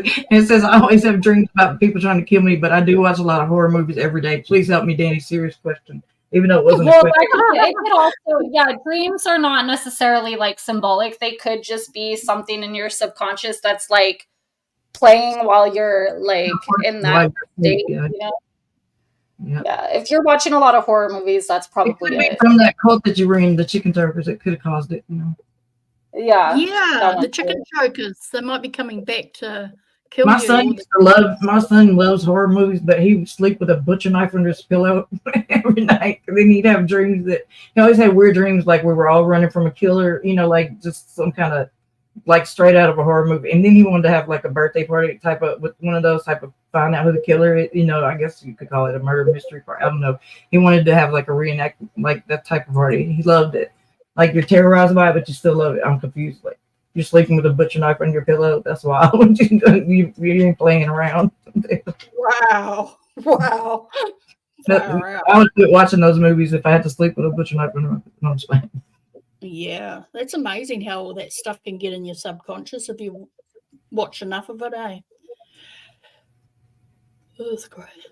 You could sit in the dark outside, in the dark, quiet, and like psych yourself into just being terrorized. You know what I mean? Yeah, 100%. If you had the right mindset and you're thinking like that and you're just like listening to noises and it's dark. I mean, just creep yourself all the way out. Yeah, yep. Absolutely. You can just talk yourself into a frenzy. Really. Yeah, actually you speak talking about cults. There's a I saw it the first time, now I don't see them. Can you see it? No, turn the other way. There you go. Oh boy. Yeah, I see it. You see how I put the arrows like to where it's pointing where it looks like there's horns and it looks like he has eyeliner? Yeah, I see all that. That's crazy, huh? Yeah. I was like, oh, he likes his name. Yay. You sleep with your gun under your cover with you? Well, I can see that. You know, I get it. Yeah, that's my little baby love when he was in my belly. How many weeks was that? Let's see. This was at 25 weeks, 5 days. Incredible. And I've seen like ultrasounds were so high tech these days where you can just see the whole entire like perfect face of the child and all that stuff, the features. But then my daughter get her ultrasound pictures and I can't tell what's what. I can't find a butt from a head I don't know what I'm looking at. You know what I mean? Like I don't know what happens to the technology or who's got the better equipment. I don't know why. But it looks like he's got, or like they're a little like Skeletor type deal. She would they would label the pictures, they would label them and print them and all that stuff, but I still can look at that upside down inside. I still don't see nothing. I can't tell what the hell this is. You know what I mean? I don't know what I'm looking at. I saw this YouTube video the other night. It was incredible. They did brain surgery on a 25, 26 week fetus, like had this vessels in its brain that were malforming, and they did in utero brain surgery. I mean, while it was still in the belly? What, sorry? While the baby was still it was in utero. Incredible, eh? Like, wow. Had some malformation in its blood vessels in its brain, which would have meant that it would have not lived that long, but they've got this new God. They did this in utero surgery at 25-week-old fetus. Incredible. That's crazy. I didn't even know that they could do that. I didn't either. No, and the baby came early. I think it came at 32 weeks, but because it was obviously something made it go, I need to get out of here. Do surgery on like babies that are born, when they're young. They don't even want to do a surgery, but they'll do it that's crazy. Yeah, and utero surgeries are just, they can do it so much in utero surgeries these days. It's just weird. That seems out very the gate. Out the gate. Oh no. Man, technology, like scary sometimes. Yeah. This is all for you, Damien. Yes. That heart surgery through my veins and my legs, and to go to my heart, with some kind of little whatever to burn it off. You know what I mean? Like to go up through the veins. That alone creeps me out. They can't even take blood. My veins are so small, but they went through my veins to go to my heart and do surgery. That was weird. Oh, right up through the artery in your leg. Yeah. Yeah. I mean, it's crazy. It's crazy. I know. That's so clever. And they kept me awake during it, so that was even worse. That was terrible. I know. That's interesting. Think about that concept. It's actually safer in utero because the baby's already technically on life support. That's a good point. I didn't think of it like that, but that's a good analysis. Yeah, it is. They just that technology Oh, don't even get me started on gun talk. I swear we don't need to do that. No, don't get me started either. I get so passionate about it. I can't do it. The worst thing if I can say, guns don't kill people. Oh my freaking God, say it again. No shit. Well, what is that? That don't mean nothing because a lot of crazy motherfuckers are getting guns. How about that? I don't know. Guns don't kill people. People do. No shit, Sherlock. When they get in their hands, they shouldn't. I'm just saying. Arkansas, we have a solution for you. I ain't reading this shit out loud. Oh yeah, what the fuck? But the technology for in utero, like the boundaries are just getting pushed out, all the time. Crazy.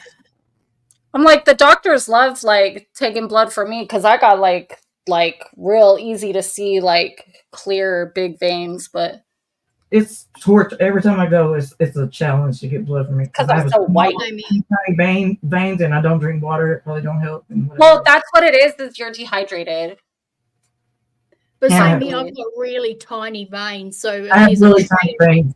For real. If there's a trainer person there, they're like, oh, can we get the student you to get blood? Because, they don't get the tiny veins. So they're like, oh. No, I've been through like, they get all the veteran fucking blood takers and everything else and everything. They call the best in. You know what I'm saying? Yes, I am see-through, Eddie. That's why you could see my veins through my skin. You're see-through. You're translucent, Danny, aren't you? Seriously though, like look, like on my wrist and stuff, like you could see right through my skin. Like, are they blue or green or purple? What color are your veins? Like a bluish purple. Because they always talk about like, if you're like what kind of skin tone you are, like if you're warm or cool or whatever, your veins will either be green or blue or some shit. I don't know, or purple or blue, something. I have a fair skin tone with cool undertones. Yeah, I think I got fast eating. I'm like, what does it say? What does it say when I get my foundation? Yeah, like fair with cool undertones. Yeah, I think I have cool undertones too. Yeah. Mine's fair with warm tones or something, but at least you've got. I'm basically neutral. I'm neutral. I could be there. Yeah, Fast Eddie has no veins or anything really. He's just he's an AI. He's a black yeah, he's not even real. With a touch of darkness. He's a figment of our imagination. Yeah. That's why he can be 26 or in his 40s or, whatever he likes, really. 26? I always knew he was 26. Councilman says the baby in utero also gives life to the mom, hence me when I fought cancer the first time with all those stem cells. But I don't know. I felt like when I was pregnant, like he took all the life out of me. Like I literally thought that all my teeth were going to break off and stuff because I got these like dark brown lines on the back of all my teeth. But apparently that's like a pregnancy thing. It's not cavities or anything because when I was not pregnant anymore, it started going away. Same thing with under my eyes right here. I got like really dark, like brown spots. And so it just looked like I had continuous like bags under my eyes, but it was actually a discoloration of my skin. And then that started to go away after I had him too. But yeah, I was brained when I was pregnant. Like that kid, it took everything out of me. I have dark circles under my eyes permanently, and that's because I'm so tired. Well, there's that, but no, it was like it was I don't know, it's some kind of like vitamin deficiency I think that happens when you're not getting enough vitamins or whatever, and then the baby's taking them all. Yeah. Oh, okay. Yeah. But I mean, I've heard of that before. What Confluence is saying, like some people will have children to get the stem cells so they can, is that move? I can't remember what that move is called. Have a kid though, just so you can. I'm just saying. There's always adrenochrome. No, I'm just kidding. Nothing. I don't know. I didn't even hear what you said. I said something totally fucking sick and twisted that I was just joking. Oh my God. Just I didn't hear it then. I don't know. Danielle, did you watch? There's always adrenochrome. Did you watch that girl, that chick when Doug was showing her the one who's that that dad does the missing children, used to do America's Most Wanted. What's his name? And now he's like over the missing children, like nationals. What is his name? The one. What's his name? Is it John Walsh? Yeah. He used to do America's Most Wanted or something, but not. Yeah. He's like over John Walsh. Thank you.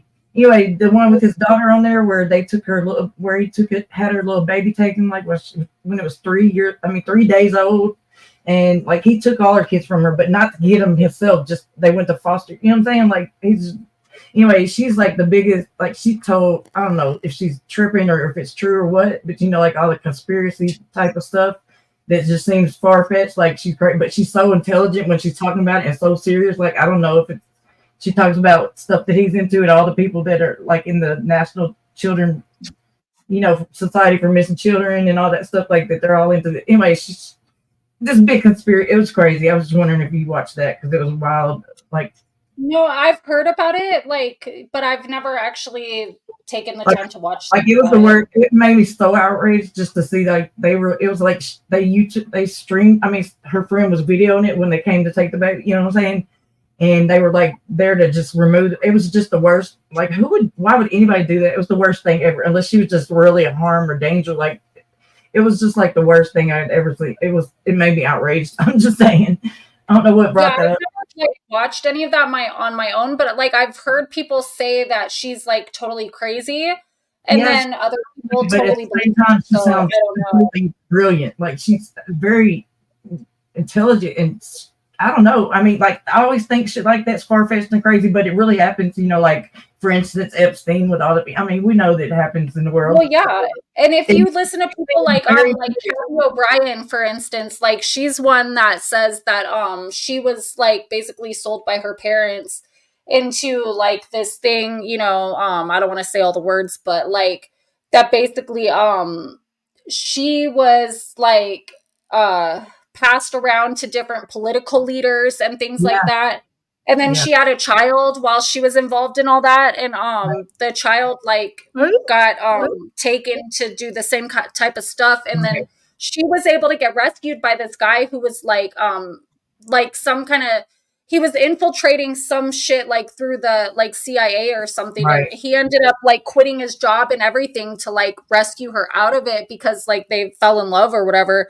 But then it took her like many years to be able to go back and save her kid and stuff. And like it's a really sad story. Yeah, but just think how crazy. I mean, being him who he is, just and her trying to go fight like a court system and all these, all authorities and all that, they're gonna believe. They're just gonna immediately be believing him. You know what I mean? Take his word for shit. That's the crazy part too. Yeah, because he's done so much. Where he is, where he just trying to fight. Just imagine how helpless you'd be though if you were, you know what I'm saying, and you're trying to. And a lot of times too, like that's why people get away with stuff like that because they've established some sort of credibility or power within the community. They come and took her 3-day-old baby out of her arms. Like that's the worst thing to take a baby from their mama during that time. You know what I mean? Like they need to be bonding and like. Anyway, just to have the baby go to a foster home, like, why would you even do that? What kind of person does that? It was like, but the way that they just came without any kind of, hearing about it or anything, like a judge just said, hey, just go take the baby, because he said so. It's just weird. Like, I can only imagine how horrific that would be. You know what I mean? Because you'd be helpless. Like, he says, if he says you're correct, I mean, I don't know. They didn't even have to. It was just the most worst thing, the way that they were treating her. It was just so horrific. Like, wow.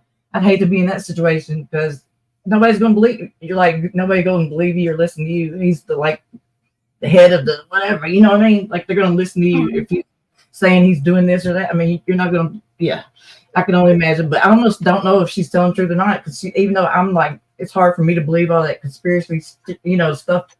It's hard for me to go with it, but it could be true for all I know. I mean, she sounds very intelligent on top of the weird shit she's saying, and she might be telling the truth for all I know. You know what I'm saying? And that's even worse when you are telling the truth and nobody believes you. That's my worst fear. You know it's really sad. It's happened to me. Yeah. It's happened to me with freaking CPS. So yeah. And it's like you're just like, how are you people like thinking that Right. what I'm saying is not the truth? Because I know that it is, and like, Right. but they just want to do whatever they can against, and it feels like everybody's against you, and you start becoming like distrustful of like, it's like, Right. why are you, you know, you start thinking like, what is the reason for this? Like, what are you gaining from torturing me right now? Like when I love my child and I want my child and I would never hurt him. And yet you're treating me like I'm some fucking piece of shit. And meanwhile, there's people like, it's you know, weird how that works. And then they got that they don't get even left in their fucking homes and then get killed by their own freaking mom and her boyfriend and shit. You know, and it's like, there's all kinds of cases where they don't do, they have like right there in front of them and they don't save kids, but then they come over and just like harass people that ain't really doing shit. But it's just weird how it's good for their statistics because they know that those parents are going to reunify, and that's what their whole goal to keep getting funded is family reunification. And so that's why I think a lot of times that they leave kids who are actually being harmed in the home, because they know that those parents will let them go and then they'll just be a freaking ward of the state forever. But then when you have parents who actually care and love their kids, then they know that those parents are going to do whatever they have to do to get them back. And that looks good for their fucking numbers. Yeah. Yep. JD Jenny said it's all about money. Yep. Yeah, it's wild.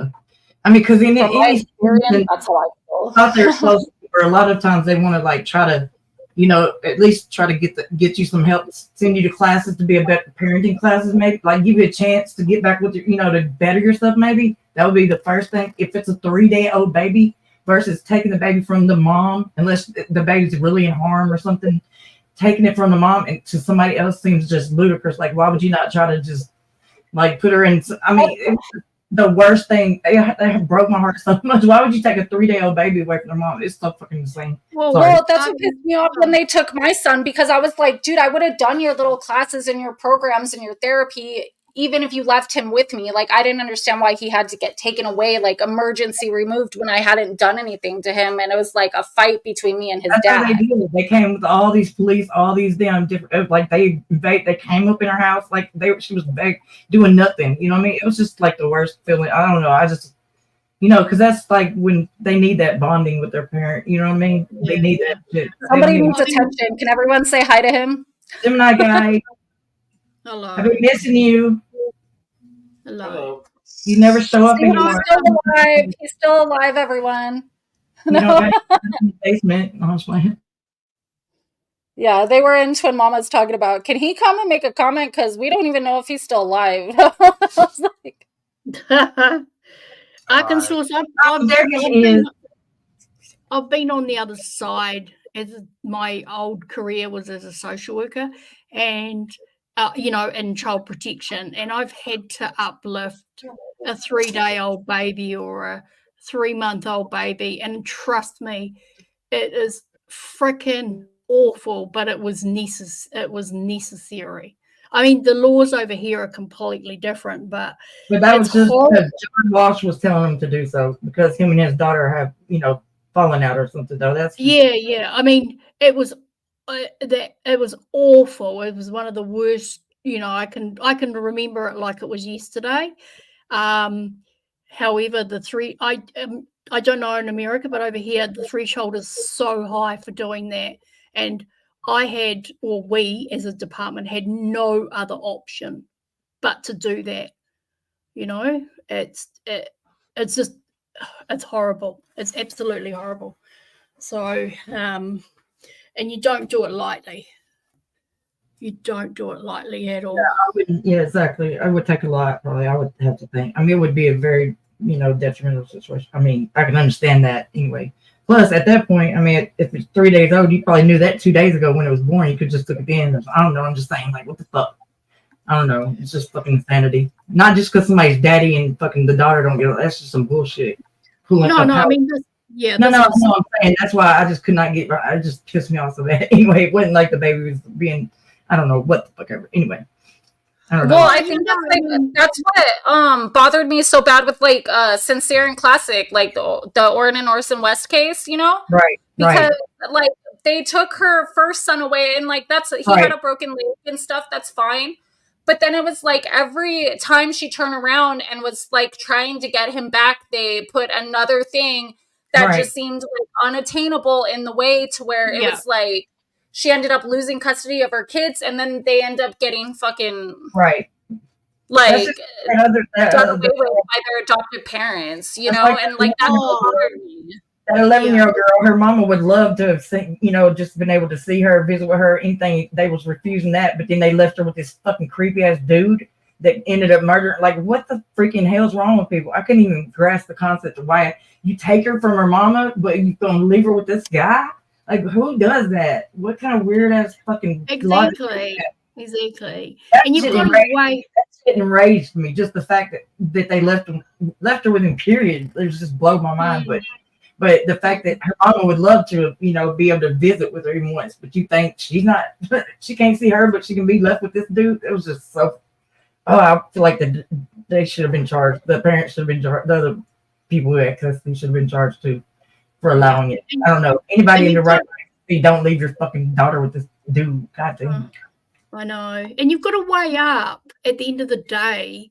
You've got to weigh up where it's more abusive taking a child out of a home than it is leaving them there. Say if you've got neglect issues or, you know, something like that. Do you know what I mean? You're doing more harm than you're. In my case, luckily, my son went with his dad, but at the same time, his dad was like us fighting was the reason why he got taken away from me. So I was like, how does this make any sense? You're sending me to like DV victim support group, but yet he's taken away from me and put with his dad, who was the other person, like for the reason that I'm in all this stuff now, you know? And it's not like I was taking perpetrator classes. It's like I was in a victim support group. So, I mean, that just tells you like what the dynamic was of that situation. But yet they put my kid with him. So that didn't make any sense to me neither, you know? Yeah. But I think though too, just playing devil's advocate here, right? To be honest, like I think as social workers, it's really like over in America, it just seems like they're all overworked, underpaid, burnt out, not making right decisions. But as social workers, it's a real balancing act. Damned if you do and damned if you don't. Because I'm sure these kids that have been left in homes. Yeah, I get that. I can see where it would be a challenge. I mean, because you're going to probably not know. Yeah, I mean, you might be, you know what I'm saying? You're going to be, dang, you should have done something for this kid and you did, or you. Yeah. Like I'm doing something that wasn't necessarily here to know the difference, you know, when it's probably challenging. But there's some cases where I'm like, it was so fucking obvious. And you still. Yeah, sure. It's one thing when something falls through the cracks because they just didn't. Right. But there's, like you're saying, there's shit that's so blatantly obvious and it's ignored. Right, they've done been out there, they've seen the shit, they already know some shit's going down, right, and they still leave them. Yeah, that's when I see it. Yeah, the kid's like clearly, you know, like, no, I'm sorry, I take it back. I didn't mean that. My mom hurt me. She doesn't hurt me, I swear. I was lying. Like, no, the kid was not lying when they have like different color bruises all over them. You know what I mean? Exactly. I mean, and there's been cases over here. It's really damn sad where, you know, like step-parent, the exes have gone to child welfare and they've gone, this child is being abused. This child is being abused. And they kind of can't actually pin anything of it, you know, down on it. It's kind of he said, she said stuff. And it only happened about 3 months ago. And this poor little boy, he got killed. You know, and the other side of that is like a lot of fucking people don't know how to act like adults, and they'll say, oh, they don't want their kid to weaponize it. Something's going on over there because there's another person in the home that they have issue with, and it may not even be nothing going on, but they're so petty. People, you know what I mean? Like, yeah, you don't need to be around my child. He's doing this and that. What the fuck? You know what I'm saying? Petty shit like that where it ain't nothing going. You can never tell because people don't know how to act. They just don't know how to act. Can never know what's real. Yeah, 100%. What do they call it? Parental alienation, I think. It's what up, homie? It's, you know, it's abusive. It's as abusive as physical abuse, emotional neglect is parental alienation. It's shut up, Jax. Damn, sorry about that. what you're saying. Ear. It's so true. It's you know, it's so true. It's absolutely true. It's people fighting to get. I wouldn't, you know, I wouldn't. There was a dude that he liked me. He used to live across the street from me. He liked me and all this, you know, way more than, and I didn't like him like that. You know what I'm saying? So just out of nowhere, I was staying at my mom's. I literally, well, I did just get out of prison, not gonna lie, but I was staying with my mom and dad, and the kids, we were all staying there together, right? And I didn't even you weren't even allowed to come in late at night. I mean, we'd never go anywhere. First of all, I didn't even have a car. You know what I mean? I didn't know anybody. We just stayed there, didn't do shit. But this dude got mad and he called my parole officer and told him made up some lies. He called DHS anonymously and said that I was driving around with the kids drunk at night or some shit like that, you know, really late at night, just some stupid random shit he made up. And then some other shit he did. Anyway, they showed up and they had to interview the kids separately, and my mom and dad, all kinds of, and they had a case open on me for a month where I had to go in and you know, for drug tests and all kinds of, just for a fucking month, just because some random person anonymously said that, just because he was, you know, mad at me about some shit or something, because I didn't like him or didn't want to talk to him. It was just so stupid. And they had a whole case. I had a dang DHS case open on me. You know what I mean? That can ruin your whole. I mean, that can do damaging things. You know what I'm saying? When you bring the DHS in somebody's life and they start digging, I mean, you know, whatever. Yeah. Well, if they want to find something, they will. If they're looking, they will find it. And you can fail the test for weed or something else, and you're a bad parent. You know what I mean? There's a lot of parents out there. They tried initially to tell me that I failed my drug test. I was on Adderall, and they were like, oh, that's not going to be a false positive for amphetamines. I was like, no, it's not a false positive. It's a positive. That's what the fuck it is. Like, what the? Why are you? They tried to first, and then they had to amend my plan or whatever that they call it to take that out, because they were trying to act like I'm some drug addict. And I'm like, you know damn well if my meds were not in my system, that would have been a fucking problem too. They just want it to be a problem no matter how you look at it, you know? And that's why, for me personally, I have zero tolerance for these CUNTs on YouTube that go and report. Oh, yeah, that's why I always hated Nicolina, because I saw her do that to people so much, somebody I know, and I don't care. I never liked her. That shit ain't no joke. You calling the folks over there about someone's kids. That shit pissed me off so bad. That's why I never did like her, ever. Still don't. Thank you, Andy. I don't really know, but I didn't witness it like I did probably to certain people that I watched it happen. So, and I just never thought that was okay. I thought that was the worst shit ever. You know what I mean? Don't do no real life shit. You just can't do that shit regardless of whatever and especially if you're doing it to be vindictive. That is, as we know, that is fucking up someone's life so badly. It's just, no, I've got zero tolerance. That happened to Kaylee, I think, to be honest. Didn't it happen to Kaylee? Poor Kaylee? Yeah. It happened to her. Yeah. And then Doug had tried to do it to me, but I just didn't answer the door, because I know after my first experience back when my son was really little, I know my rights now, and I know where I went wrong the first time. And so, for instance, they would come to the door and I didn't answer the door. And then they mailed me a letter that said, we have 45 days to investigate this allegation, and or we're obligated to investigate this allegation. And I was like, yeah, but I ain't obligated to allow you to. So to come to my door with the cops and a warrant, nobody's fucking coming in. We're not home, you know? I mean, if that's what I should have told him the first time, I should have said, you know what? If this is something serious, come back with the cops and I'll let you in. If I'm going to get charged criminally, go ahead. I should have never allowed them in my home, period. Because they actually don't have any jurisdiction over shit. But once you allow them in, it creates this whole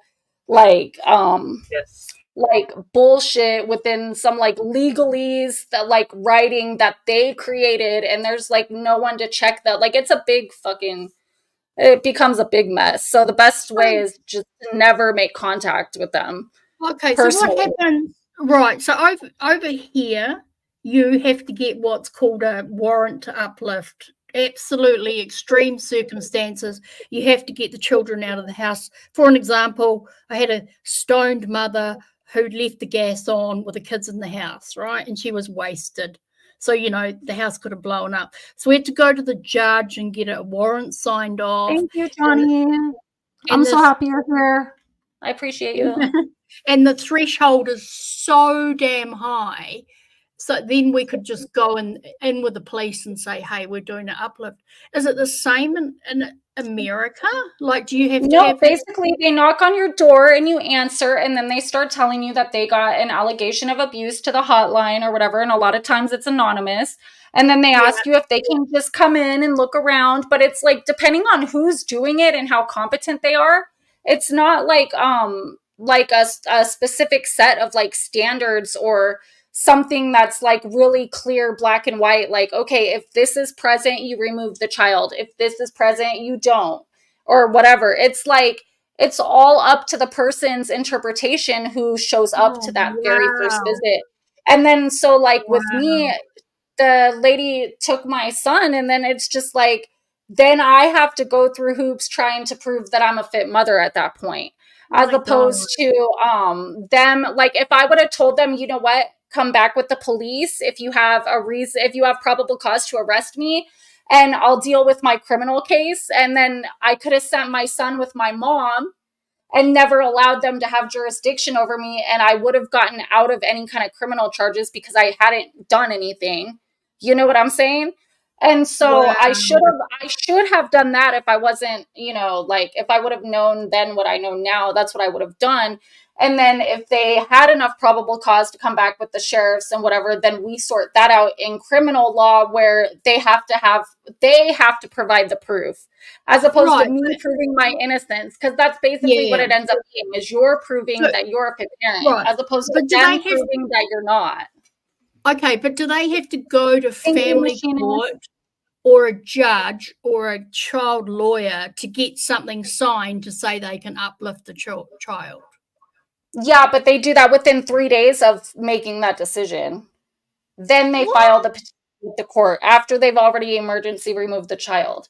And so once that's done, then there's like really nothing you could do. Then it's all in their hands. And like, I had this crazy worker for like a while that she would call me Melanie all the time when that's not my name. My paperwork had inaccurate details in it, like saying that my child was African American and white, when he's actually white and Mexican. Like, I don't know who's case. That shit out in court. If she kept on fucking up like that, I'd be like, oh. Well, that's what I'm saying. I don't know. And then she would tell me how like she would share way too much about her personal life during my visits, my 3 hours with my kid a week. She would be telling me how her son's baby mama won't let her see her grandkids. And I was like, oh, I feel like now I'm getting punished for like what this lady's going through with her situation personally. That's what it felt like, because she absolutely loved my son's dad and treated him like he was just the king of fucking everything. And like, I was just some fucking scumbag, you know? And I was just like, this is some bullshit. I forgot I had a live set for 12 o'clock tonight, and it's already 12. I'm tripping. I ain't even over there. I'm fucking up. That is way too much power, right? That's incredible. Yeah, they have all the power. And then like, so we had already a family court case, but as soon as DCFS steps in, then they supersede the family court, which I don't understand how, because they actually legally don't have that power. So it's a whole big like bureaucratic mess, you know? Hey, I gotta go, Danny, because I didn't remember I did that. I'm sorry. I guess I thought you might have been through by the end. I'm so sorry. I just remembered people okay. I love you. Thank you for coming. Thank you for having me up. Sorry, y'all. Thank you, Pencil. Thank you, Danny. Thank you, when y'all get done, put your link in the chat too, so that everyone can go and sub to your channel and give you your watch hours so you could get monetized. I don't know my link. Okay, I'll figure it out. Love you. Okay. Love you. Bye. I'm gonna type in chat. Maybe somebody can grab it that way. Maybe or something. Yeah. Okay. Bye. Love you. Bye. That just blows me away, Danny. I mean, I'm not saying New Zealand's better, because we're not, but the threshold is so high. You know, you have to go to a judge to get it signed off. You can't just rock up to someone's house and go, oh, we believe this and we've got this evidence. Like, you have to, a judge has to sign the warrant off, and then the police will look at it just to make sure it's exactly. And they have such a higher burden of proof that they have to prove. And then it's like, so that's why, like, there's a lot of people who will say, well, if you have nothing to hide, then just let them in and do that. Like, no, I would still say, I don't care. Like, especially if you don't have anything to hide, then you have no reason to open the fucking door for them, you know? Yeah, I agree. I totally agree with that now, looking, but because so many things can be interpreted, and I would never look at someone and think it implied guilt because they didn't want to answer the door for them, because I've had, like, I've had my life turned upside down and stuff because of them, and like not analyzing shit properly and thinking, stuff about me that wasn't true, and then me having to prove later that they're wrong. And it's like, it was just a bunch of shit I went through that I don't feel like, I mean, in all reality, I took their little classes and their therapy and everything, and I feel like I'm a better person and a better mother because of it. But like I said, I could have done that with him in my custody. They didn't have to take him away from me. And I think too, like, from my, when I was on doing that, so many parents had, messed up lives and all that stuff, right? But they would spend all their energy fighting the system instead of just doing what we wanted them to do. Does that make sense? Oh yeah, there was so many people in my parenting and anger management classes that were just angry the whole time. And I was like, if we have to be here, we might as well participate and get something out of it. That's how I looked at it. Exactly. But so many people would just fight the system. And it's like, hang on, look, we just want you to do this, this, and this. And a lot of times those are the people that should probably not have their children, though, and that's why they refuse to take responsibility. Like, my therapist told me that, I had 100% responsibility in what happened because I could have made different decisions when I was fighting with my son's dad, so, and that taught me a lot about personal responsibility and accountability. And so I'm like eternally grateful for that. And I think it made me a better person, like, all around for the future from that point on, instead of being mad and thinking that somebody else made me do something or made me feel a certain way, or, but at the same time, it's like, it was still wrong. Like, I still have resentment though, because I was treated unfairly, Oh, and I don't blame you, because once you've removed once you removed your son, the horse is bolted. It's actually harder to get them back than it was to, lose them in the first place. And it was heartbreaking. It was like, I mean, that's when I developed like a drinking problem and I became an alcoholic, because it was like all I could do to save my life, because like I wanted to go and do, like really harmful things to myself. I felt like I was worthless. Like, if I lost my child, then I must be a bad person, like maybe they're right. Maybe there is something wrong with me, whatever. And then, so it was like the only thing I could do was like start drinking and going out all the time so that I'm not like alone with my own thoughts at night before I go to bed, And so that was like, then that created a whole different kind of problem that I had to overcome, like once I got my son back. Yeah, but that gives insight. That kind of getting a bit deep here, but that kind of gives insight as to, you can see why some parents end up just not giving a fuck, not giving a fuck. Do you know what I mean? Like, well, I've lost my child, I'm never going to get them back, so I might as well just go out and drink and drug and carry on, and I mean, it must be such a hopeless feeling. Like I even feel bad sometimes with like the parents of these missing kids, like when they get super judged because they like Summer Wells' parents, for instance, like, let's just say, like, for argument's sake, that they didn't do anything to that little girl and then now she's missing and shit. Like I have a really hard time demonizing them for like getting drunk and getting fucked up and stuff, because it's like, what else are they to do? Like, it's probably all that's saving their life right now. Like, they probably, Yeah, I agree. If I lost a child and they were missing off the face of the earth, I think I would be drinking every night or doing something every night just to cope with it. Yeah, and You it's know? like, yeah, it looks bad and it makes them look guilty or like they don't care, like they're piece of shit parents. But, and it's like, they obviously weren't the best parents. But I mean, until I see evidence that they actually legitimately did something, like, I would have to just assume that they're trying to cope with a tragedy, you know? Yeah. Yep, I agree. I totally agree. It's just, we're not in their shoes, but it must have been horrible for you, Danny. I'm so sorry you went through that, because honestly, you're such an amazing woman, an amazing parent. You know, I've asked my son, he doesn't even remember it. Like, he would, if I didn't tell him, he would have no idea that that even happened. I think because he went with his dad and his grandma, you know, on his dad's side. So, and when we used to have our visits and then it would be time to leave, like, he would just go run off, like he didn't even really care, and I would be like so heartbroken, but at the same time I was like glad that he wasn't screaming and crying like some kids do when they leave their visits with their parents and they just like scream and hold on to them. But I kind of felt like he doesn't even care about me, like, you know. But I mean, he's really emotionally like well adjusted, thank God, because that's what I was worried about the most. I was like, I don't want him to have some kind of like trauma that fucks with him for the rest of his life. Like, that would really suck, you know? Yeah. But they most probably saw that you were really motivated as well, which would make a difference to, you know, they would have seen that you were motivated to get your child back, and stuff. But what used to get to me, really get to me, and I used to always think that women had the right to have babies, or, you know, whatever, right? All the time, you know, nobody can tell anybody, a woman, they can't have a child. But I tell you, working on the front line for 4.5 years in child protection, and you are taking the 5th and the 6th child away. Some should be sterilized. I'm just saying.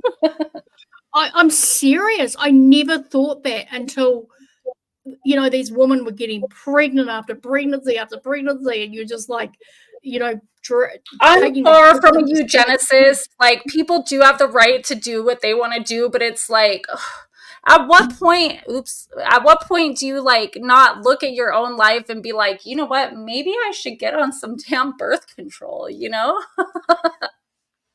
Well, exactly, that's what I mean. And I'm like, are you freaking serious? This is the 6th child we are now taking into care. You've been pregnant 9 times, you know, and we're now the 6th child into state care. It's like, really, you need to be sterilized or whatever. It just astounded me. It just well, yeah, because I would never say that somebody should be like mandated to like have something in their body not function how they want it to or something. But it's like, at the same time, you're talking about at the expense of an innocent child's life who could be saved by never being created to begin with, you know? Yeah. What do you think about kids who say they don't want to go to one parent but are made to go to them, whether by the courts or whoever? Well, see, this is where it's like, I have mixed feelings on that, because it could be that the other parent is conditioning them to say that, and they're afraid of that parent more, so they just do what they're told and say to the courts or whatever that they don't want to go with the other parent. But then sometimes there's a reason why the kid is saying that, and that's where I think they should be evaluated by like a psychologist, or you know, like maybe with like a lawyer present or something. And to where they can like get deeper with the kid one-on-one without either parent present, and then be able to assess whether they think the child is actually not wanting to go with the one parent for a reason, or if they're being made to say that. Yeah. Because that's a tough one, because it would really suck if you had like some narcissistic co-parent who's like telling your kid that they're gonna like hurt them if they don't tell the court that they want to live there or something. And then, I know, you know, yeah, that's really tough, because, you know, the simplest things, like a kid might not want to go to one parent because they don't let them stay out at night, or that's they have true different too. rules. you know. So that is a real tough one. That would be hard for a judge or anybody to make. I never really wanted to go stay with my dad, and it had nothing to do with like the way he treated me. It was just like I didn't want to leave my mom, you know? Which was, yeah. I mean, ultimately probably still his fault because I had like a fear of leaving my mom and what would happen to her, you know, from, you know, before they were divorced and stuff. But it's like he still was never mean to me. Like I was, you know, nothing bad ever happened to me from my dad, but I still just, I didn't want to leave my mom. So yeah, I mean, that's tough. Yeah, sometimes I think family court judges, that would be a hard job, man. Oh, yeah, luckily my parents, they got along so much better once they divorced. Like they actually became friends and co-parented us like so much better than when they were together, because that was completely toxic. But it's like, so my dad never made me, like I didn't have to go with him every other weekend if I didn't want to, even though I was supposed to by the courts. But it was like, I was never, that was always left up to me to be my choice, you know? Right. So I always knew the option was open. If I wanted to, I could make that phone call, but a lot of times I didn't. Only a couple times growing up did I even go stay with my dad. But that's cool. And he was he had more rules and stuff too. Like what? Sorry, what was that? Oh, my dad had more rules and stuff too. Like if I would have been there more, like I would have just had more like restrictions and stuff. So like my mom was real like unconditionally loving and like easygoing and accepting and stuff. Yeah. Well, it's funny because my parents are still together after 56 years. They fight like, oh my God, they should have got divorced about 30 years ago because they fight so badly. However, now dad's got dementia, mum's kind of softened up and they don't fight as much. But, you know, so yeah. Well, I mean, how frustrating would that be? You fight with somebody who doesn't remember like in 5 minutes anyways. Like, what's the point? Jenny. Well, you know, like, I mean, I would feel like that was just a waste of energy to even get mad anymore. Like, don't you think? Yeah, no, I agree. But what did Eddie say? I was quite interested to see what he said about full-blooded siblings or something. Well, I have a close friend who's 3 adopted kids. All 3 are full-blood siblings. They got each kid directly after they were born. I can't believe parents were allowed. Yeah, yeah, exactly. That's even crazier that they're full blood. So that means 3 different times the same couple like dropped the fucking ball. The both of them together, like exactly. They managed to keep each other, but they couldn't keep the kids. Like, what the fuck is wrong with people? You know? I know, but the one I was mentioning before, that is a real story. She got pregnant 9 times, 6 children in care. And hey, she was whatever. Thank you for the PayPal earlier. I appreciate it. And she was only 27 or something at the time. God knows how many she's had by now. 7, 9 pregnancies? Jesus Christ. I know. That lady's gonna die early from her, like, that's gotta take a toll on your insides, like, and thin them out, like your inner organs and shit, wouldn't it? You would think.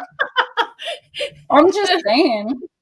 Well, I mean, you can have as many children as you like if you can pay for them and look after them properly.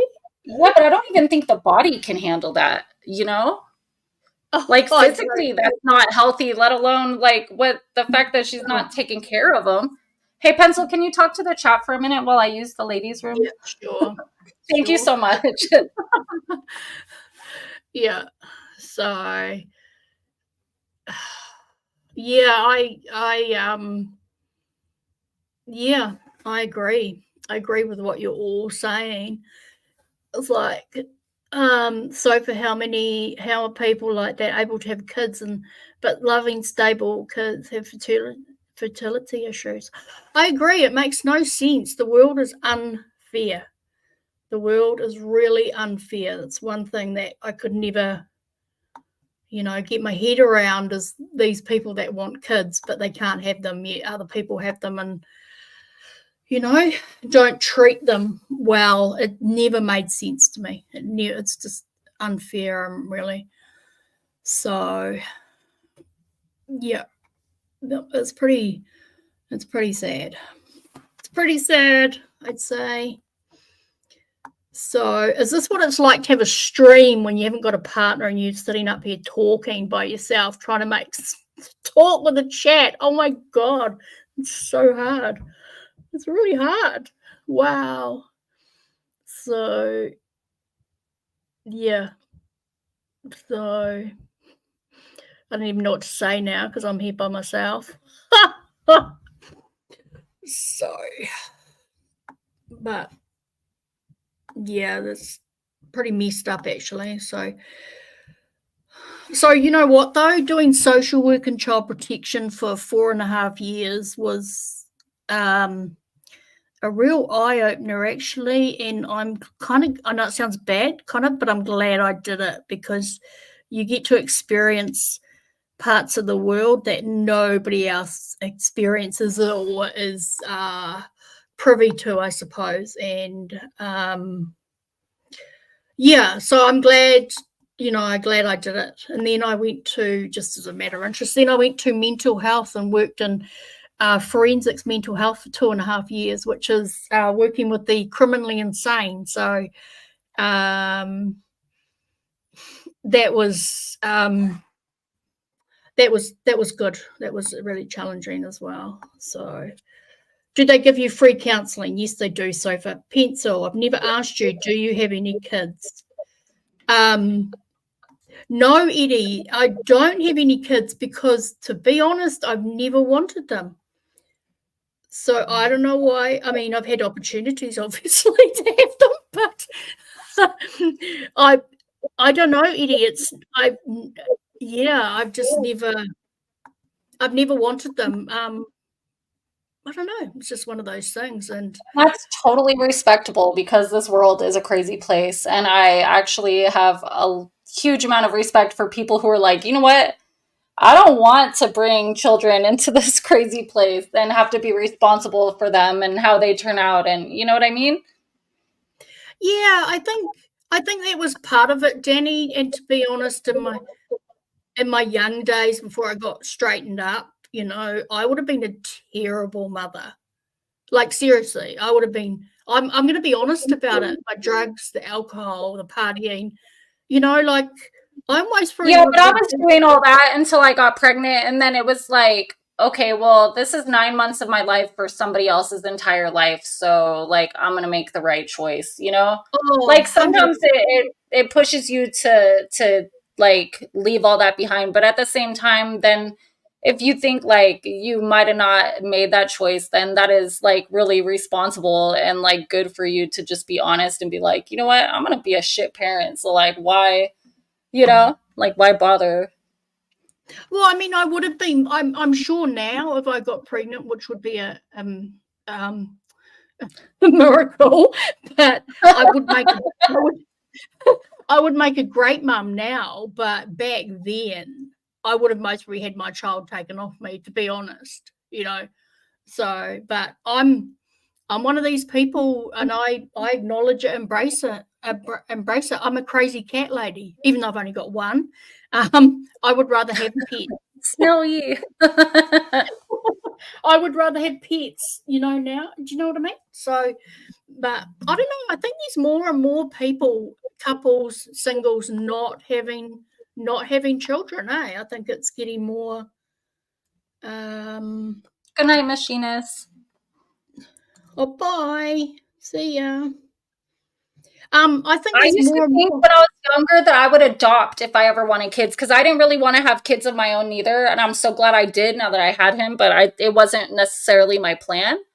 I was always like, well, I'll adopt a kid that needs a family if I want them, but I don't know about that. Like if I had never had any kids, maybe I would feel that way still, but having one, I probably wouldn't, only because I would be probably worried about like any kind of issues that they might have that might affect, my son that I have. But but I think adopting and fostering is so noble and so amazing, really. I have a friend, and her and her boyfriend, they tried to get pregnant for so long, and she's like a little bit obese and stuff and has some health problems. So they were like, they tried everything, and they were like not really able to conceive. But then they got their foster parenting license, and they've had a little girl. I think they might have adopted her by now. I think her mom never got her back. But I mean, they just love the shit out of that little girl, like if she was their own, you know? Like,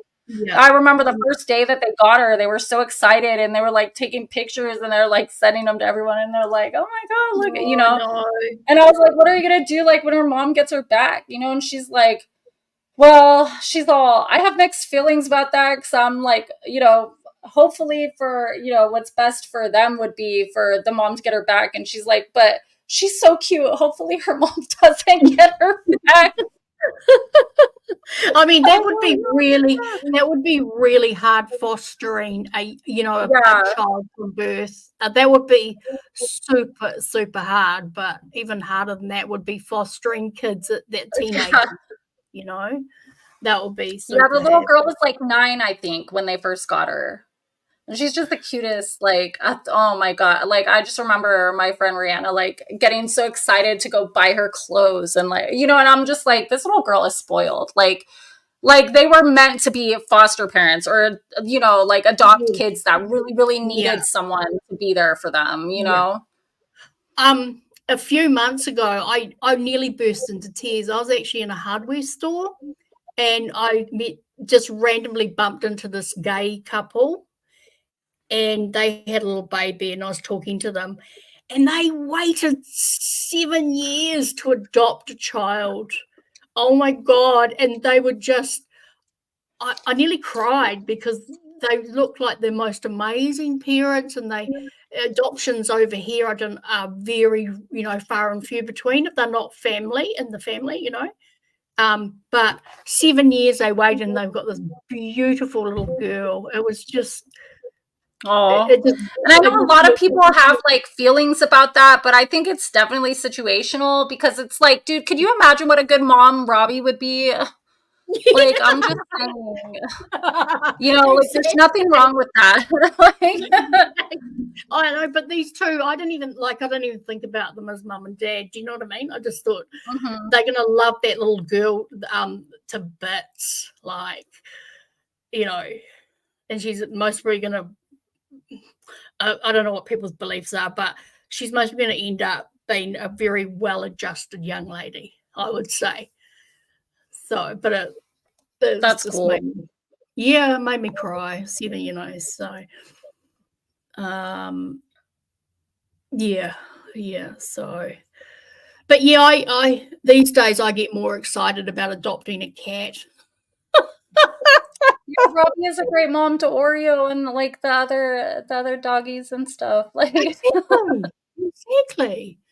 exactly. So, you know, so yeah. But anyway, so no, that's.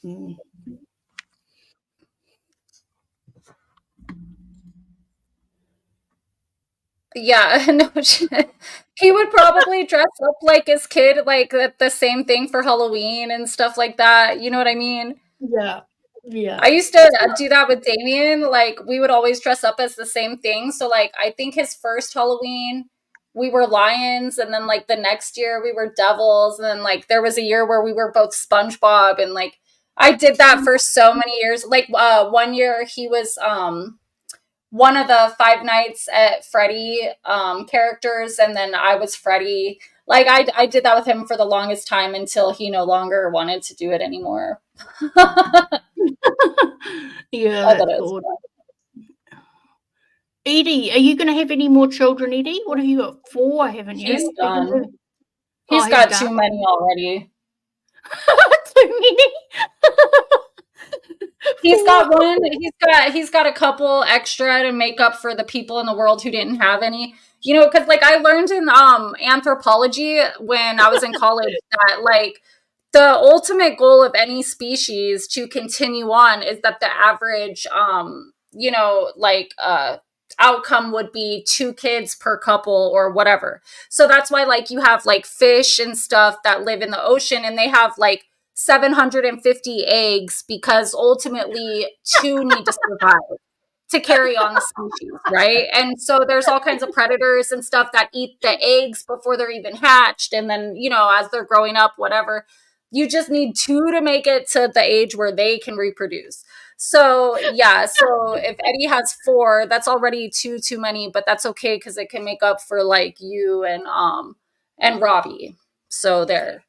So Right, but then Eddie, I'm not assuming. I actually know that Eddie would be a good dad. So you know he can have. He's got to work 8 days a week to afford to feed them. You got to work 8 days a week to feed 1, bro.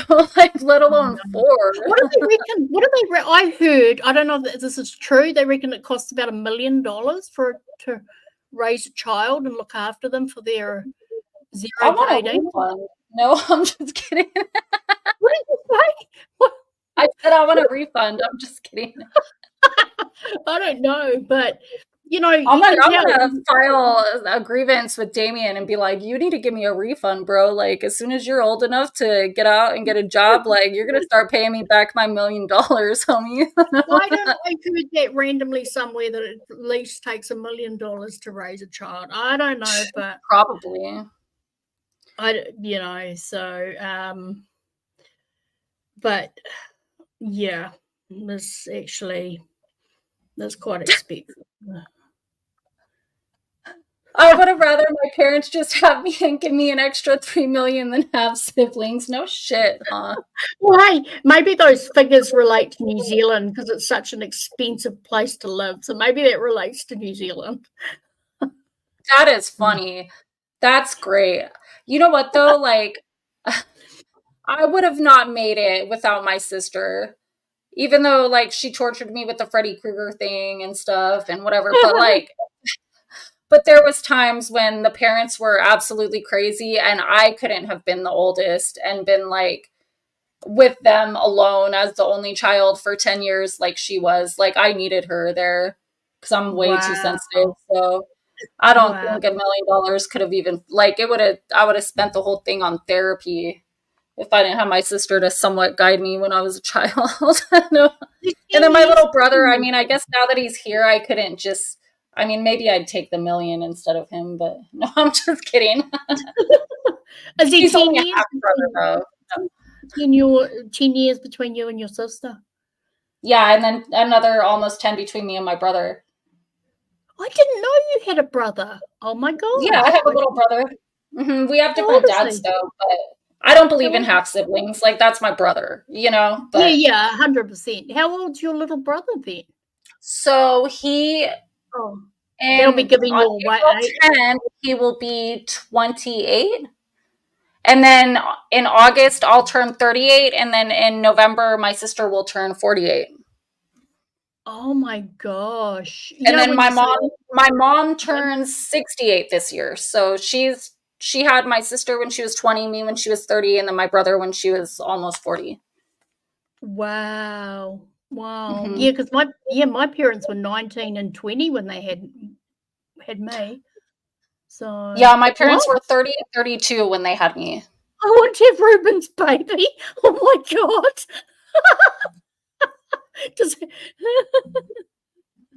Stumpy, I don't know about you sometimes.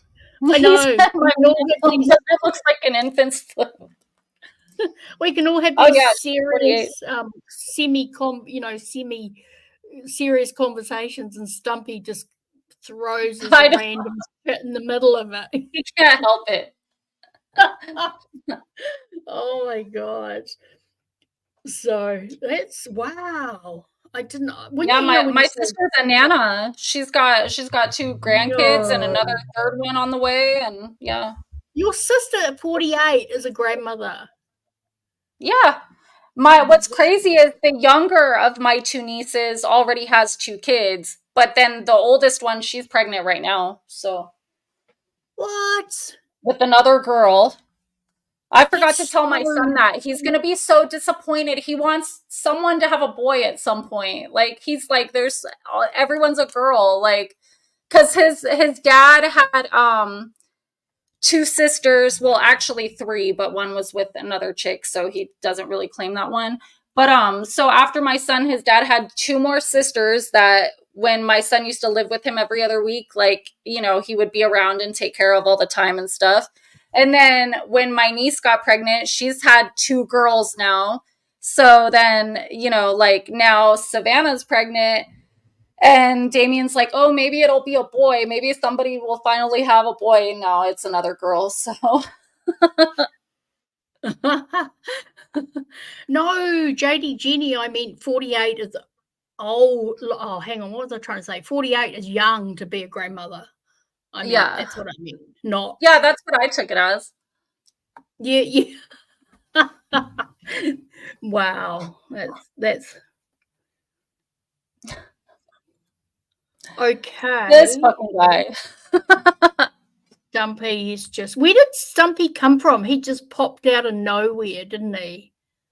He popped out of his mom's vagine, but that was a long time ago. I mean, and I've not seen him until the last couple of weeks, and now he's just popped up around all the streams and stuff. No, he's been around the whole time. You just weren't paying attention. Oh, I got you. Yeah. Oh my God, Kathleen, you're going to be a great grandma. Oh my God, when people say great, when you say great grandmas, I always think of people in their hundreds. I know. You know what? When I was little, I had a great grandma who was alive for a couple years. I think she died when I was like 6 or something, but she was like 92 when she died. Like, she was really, really old. But yeah, my mom's a great grandma, and she's only like 67, like I was saying. So yeah, I always just think of like, great grandmas being in their 90s, but it just totally depends, I suppose. But yeah, the kids, they call my mom 3 Mom because when my son was little, he used to call my mom 2 Mom instead of like grandma or whatever, because he said that I was his like 1 mom and then she would be his 2 mom. And then so when my niece had her kids, she just started like having them call her 3 Mom. 3 Mom. Oh, yeah, 3 Mom. Yeah. Instead of like grandma or Grammy or anything. Yeah, no, she's 3 Mom. Your mum had another relationship. Like, is your mum married to another guy now? Right now she's not. No, she was with my brother's dad for a long time, and then but he was always in and out of prison and stuff like that, so he was never really actually around that much. He would come home for like up to 3 months and then be back in prison. So they managed to procreate during one of those times. Yeah, during that. Yeah, and then but they were together, I'd say all together maybe like 20 years or some shit. And then they ended up breaking up for good, thank God, because they would be like on again, off again, Yeah. Whenever he needed somewhere to go, probably. But yeah, we don't talk to him or anything anymore. And yeah, but so my mom, ever since she broke up with him, she hasn't had nobody, but she's happy that way. Like, she finally found that like self-love where she don't fucking need no man, Yeah. Good. That that makes sense. That makes a lot of sense. Yeah. So I know my family's pretty boring. Well, not boring. It's very, very small. I've got one brother, one sister-in-law, and a niece and a nephew, and that's it. Your niece and nephew don't have kids? No, they're only 17 and 15. So, oh, okay. Yeah, hopefully not, right? Yeah, but my niece has just gone to university, so it's kind of cool because she's texting me more because she knows I've been to university and stayed in the halls and all that jazz, and so she's texting me more. But she's super brainy, Danielle. She's super, super brainy. Like, she just gets. When's her birthday? March 17th, for 16th, but she just gets top. Pisces. Okay. Yeah, gets top in all the like the science subjects and stuff. But I always tell my brother it's the Asian genes because my sister-in-law is from Hong Kong, so I always say it's the Asian genes. So, Yeah. but yeah, she's very, very bright. So, yeah.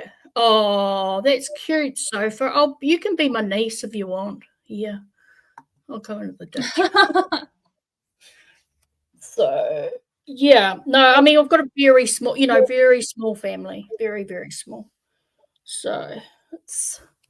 Yeah, I That's think why compared to other people, my family's not really very big either. Like, especially on my dad's side, there's like, he has a brother and a sister, and then my uncle, his brother had only one son, and then my aunt only had two kids, and my mom and him had two kids, and then yeah. each of us, like, I have one child. My cousin Lucas has like two kids. My other cousin has two daughters. My sister had two kids. So yeah, like each of us is only having like at a max like two children, Yeah. Yeah, I know what you mean. I know. I can't So imagine. it doesn't really like grow that much. But like when I did my ancestry, when I did the ancestry.com, like the DNA, and I was researching my mom's biological dad, because she found out through a DNA test when she was 60 that the dad she thought was her dad all her life is not really her dad. And then What?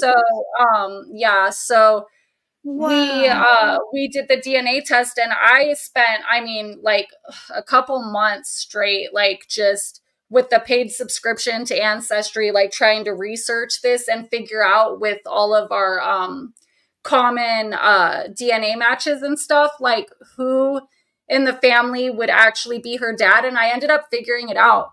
And but I mean, they came from a family where there was just like 15 siblings and stuff, so it made my work really hard.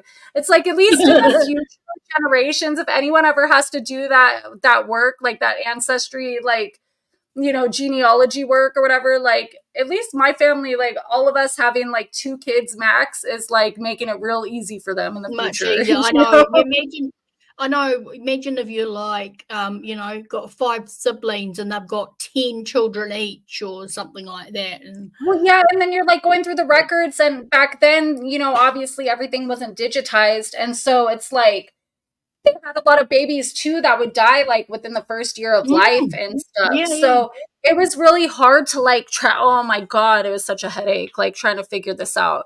And then so I found out that my mom's real dad, he was a police officer in Detroit. He actually got reprimanded one time for a woman, a prostitute or something, like stealing his gun. And I'm just like, well, how did that happen? Unless he was like somewhere. I can imagine you just deep had diving. access to it like that, And I'm like, I can imagine you just deep diving into that. I really can. Yeah, but what's crazy though, what sucks is that he had one other son, but his son died before he even died. So my mom and that son never had any kids. So my mom literally has like no other like siblings or anything, you know what I mean, to contact and reach out to, which kind of sucks. But wow. So your mom, I mean, we got a bunch of second cousins and shit, but I mean, like, So your mom thought her father was her biological father for her whole entire life. Well, so yeah, but there was always this picture of this guy that I guess when my mom was younger, my grandma had showed her and said, this is your real dad. But my mom didn't necessarily believe her, but like when my aunt died, because she was living with my grandparents, so when my aunt died too, and then my mom and her other sister like had to go through the whole house and clean it out and everything, and sell the house, do the probate and all that stuff. She found that picture that my grandma had showed her of her like real dad, supposedly, Like, it Yeah. has to be him because it looks just like me and my sister. Like, it literally looks like me from here up and my sister from here down. Wow.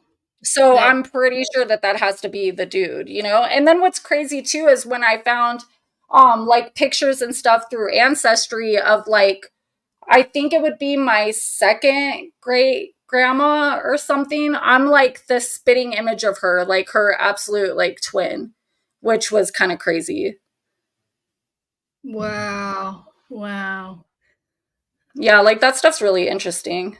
It is really interesting. Bye, Joy. Good night. Oh, Joy's good. Good night, Joy. Go to bed. No. What's kind of crazy is my mother had a little brother before she was born, and his name was Peter, and he unfortunately died at 4 days old. Oh. And I know. But my dad, I'm sorry. Yeah, well, my mum married obviously my dad, and his name is Peter. So my grandmother always had a son, you know, had another son as Peter. It was kind of, I don't know That's if it was, cool. yeah, I don't know if it was stuck in mum's subconscious or what, but yeah. So Oh, I don't know. Sofa, what do you mean? what? Like to see if somebody died like on my birthday or something? Oh, do you mean they came back as a family member? Is that what you mean? To see if I was reincarnated as a family member. Or like if a family member was reincarnated through me, like, you know, I guess. That would be interesting though.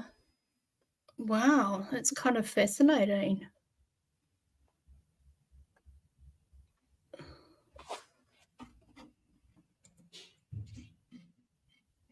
So, okay, so she checked everyone's dates to see if they matched. Yeah, no, I haven't done that, but I should. But I don't think so though, because I think like I did input like that's I'm sure I would have noticed. You know what I mean?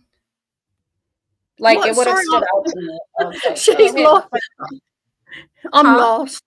I'm lost. What does Like she she's mean? saying so to see if like anyone's like death day matches her birthday or something, you know?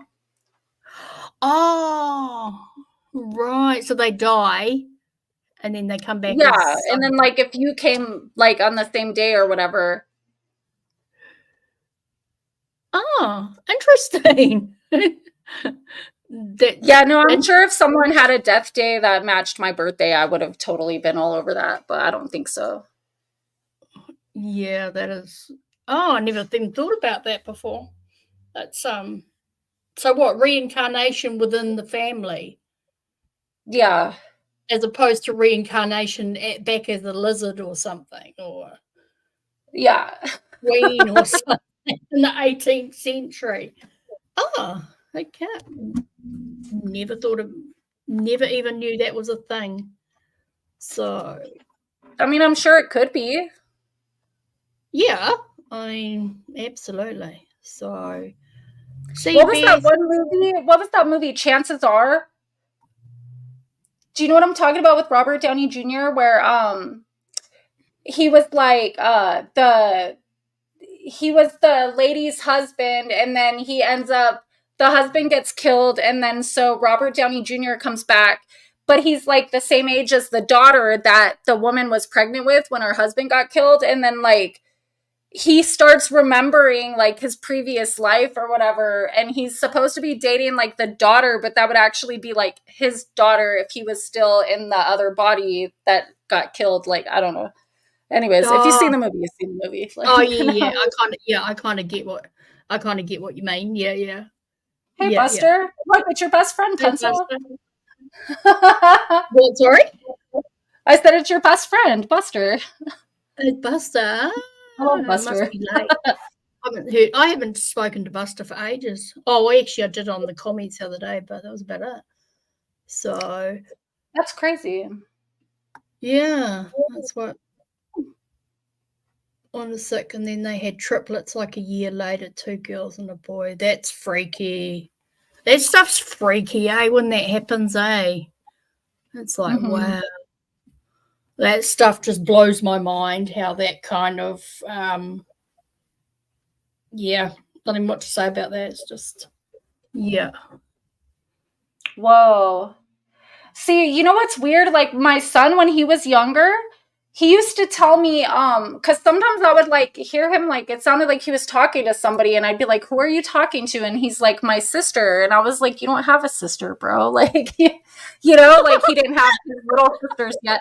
And he's like, "No, she's from my past life in the future." And I was like, "Okay, now that don't make no damn sense." And he's like, "Because there's on the other side, there's no such thing as time, mom." So he's all, "It's like my sister from a past life, but it's in the future." And I would be, and he was like, I don't know, maybe like 7, 8 years old. And then he would tell me how like how she was you know, like unalived by somebody and all this stuff, and but that she still comes to see him all the time. And I'd be like, what else do you know about like that other side and stuff, you know? And he said that he's all, "Well, before I was born, I used to watch you on the TV screens." And he's like, I could see all the moms, and then I picked you to be my mom because you were the prettiest. And I was like, that's so sweet. Like, he's the best. And then he said that that on the other side, that everything is food, that like you don't have to make food. If you're hungry, you just like you think it and you can like eat, or like it's like the same thing as eating, even though it's not the same because there's no food. I don't know. So that'll be interesting to find out when we die if that's how it really is, you know. He called it the new Jupiter. He said that he came from the new Jupiter. The new Jupiter. Yeah. And then he said that sometimes in his sleep he goes to space school and stuff. Like, I don't know, but he doesn't remember most of that stuff now, but I still remember it because it's freaking adorable. Like, especially when he told me that I was the prettiest mom. I was like, oh, that's so cool. You'd remember that when he goes to space school and that he chose you from the TV. Yeah, totally. Yeah. That is. Does he still talk about that stuff now? That kind of stuff? No. Yeah. Wow. That's, yeah. He still says sweet things to me, like if I'm having a bad day or I'm like, if I'm like, oh, I look like shit today or something, he'll be like, "You're always beautiful, mom." Like, and I'll be like, "Man, stop lying, bro." Like, I tell you, oh my God, the other day, honestly, I was in fits of laughter. I hope you don't mind me mentioning this, but you were like, "Oh, I nearly sent a video of you and I didn't have my eyebrows on," and you would have frightened you. Oh yeah, oh my God. That was, yeah, because we were on the I was trying to send you like a voice clip on WhatsApp, but it like went to the video part somehow, and I was like, "Oh my God, how do I exit out of here?" I started panicking because I had literally like just woken up. And I was still in bed, and I didn't have my eyebrows drawn on yet. And I was like, "No, I don't want Pencil to see me looking like an alien." It just struck me as funny because I wouldn't care. Like, I honestly wouldn't care what you look like, but you just went, "Oh my God, I'm going to look like an alien, and you're going to see me looking like an alien." I panicked. I had to like check after I X'd it out or whatever. I was like, "Oh my God, did it actually send a video though? Like accidentally?" Oh my God, I was so stressed out. I know. I was like, what if it sends in like a minute? Like, what if it's on a delay or something? I kept looking. Like, no, Eddie, I have stencils that I use, and I use the same stencils every day. Like, I don't want to minimize how you were feeling, but it sounded funny. Like, do you know what I mean? Oh, like, it was a straight up panic. I was like, no. I was like, next thing you know, she's going to sell this to Jim. And then, no, I'm just kidding. I know. And I would have just looked at it going, "Oh, look, she just looks beautiful as normal. What's she on about?" But you honestly were freaking out. And I was like, "Oh, don't worry about it. It's Saturday morning. This is like, you look fine the way you are." Yeah, I was like, Sorry, I hope you didn't mind me sharing that. It was just funny. It was okay. It was funny. It was just, it just like, I was like, "Oh my God." See, I believe that this stuff can happen though. Like, she said she had a friend who lived in her grandma's house. Grandma had died and left it to her son. And her friend's 5-year-old sister would say she was speaking to the grandma in the middle of the night. And I totally think that that's true. I think that the energy of the person can still remain. And then I think that kids are a lot more susceptible to perceiving it than we are, because we're taught basically to close it off. And not only that, but like as we start like using our conscious mind to become focused on other things, I think it just naturally kind of like filters out, you know? And you have to like retrain yourself to be able to perceive those different frequencies and things of, you know, the more metaphysical energies. But I totally agree. What's it like that movie? I see dead people, you know. So yeah, that's I just don't doubt that at all. So I would say, 100%. Ghost stuff. Yeah, there's a lot of stuff too that I think, like when people have like the you know, like the spirit boxes and stuff like that. Like I don't know how much I believe of like that. Especially when they're like crystal clear, I feel like that shit's fake as fuck, you know? That reminds me, do you remember in Salty's stream when he do you remember in Salty's stream when we used to be over there and had that lady on with the spirit box who was trying to track down Dylan? And Jay and I were going, what the fuck? And we were going, what, did you get the spirit box from the Amazon for $20 or was it from China for $20? And we have like apps and stuff on the phone, and that's what I'm saying. Like there's sometimes where oh my god, they'll have the spirit box app or whatever. And I've heard ones that are actually, they say like things that are clear as day, and like, but it'll be like an anomaly through the whole session. You know what I mean? It's like there will be 1, 2, 3 like little nuggets in there, but for the most part, it just sounds like a bunch of freaking like bullshit, you know? But then there's some people who claim that they have these spirit boxes that have like these really clear words the entire time, and I'm just like, that's a fucking crock of shit. Yeah, because I mean, I remember Jay and I were taking the piss big time because she was not even, I don't know what the hell she was doing, but it wasn't, you know, it wasn't real. It was just weird because didn't she have to go in the other room or some weird shit? Yeah, and we were, and I remember thinking, oh, yeah, that's right. Dylan's buried under somewhere where you can't get him at him. Do you know what? Yeah, that's it. That's it.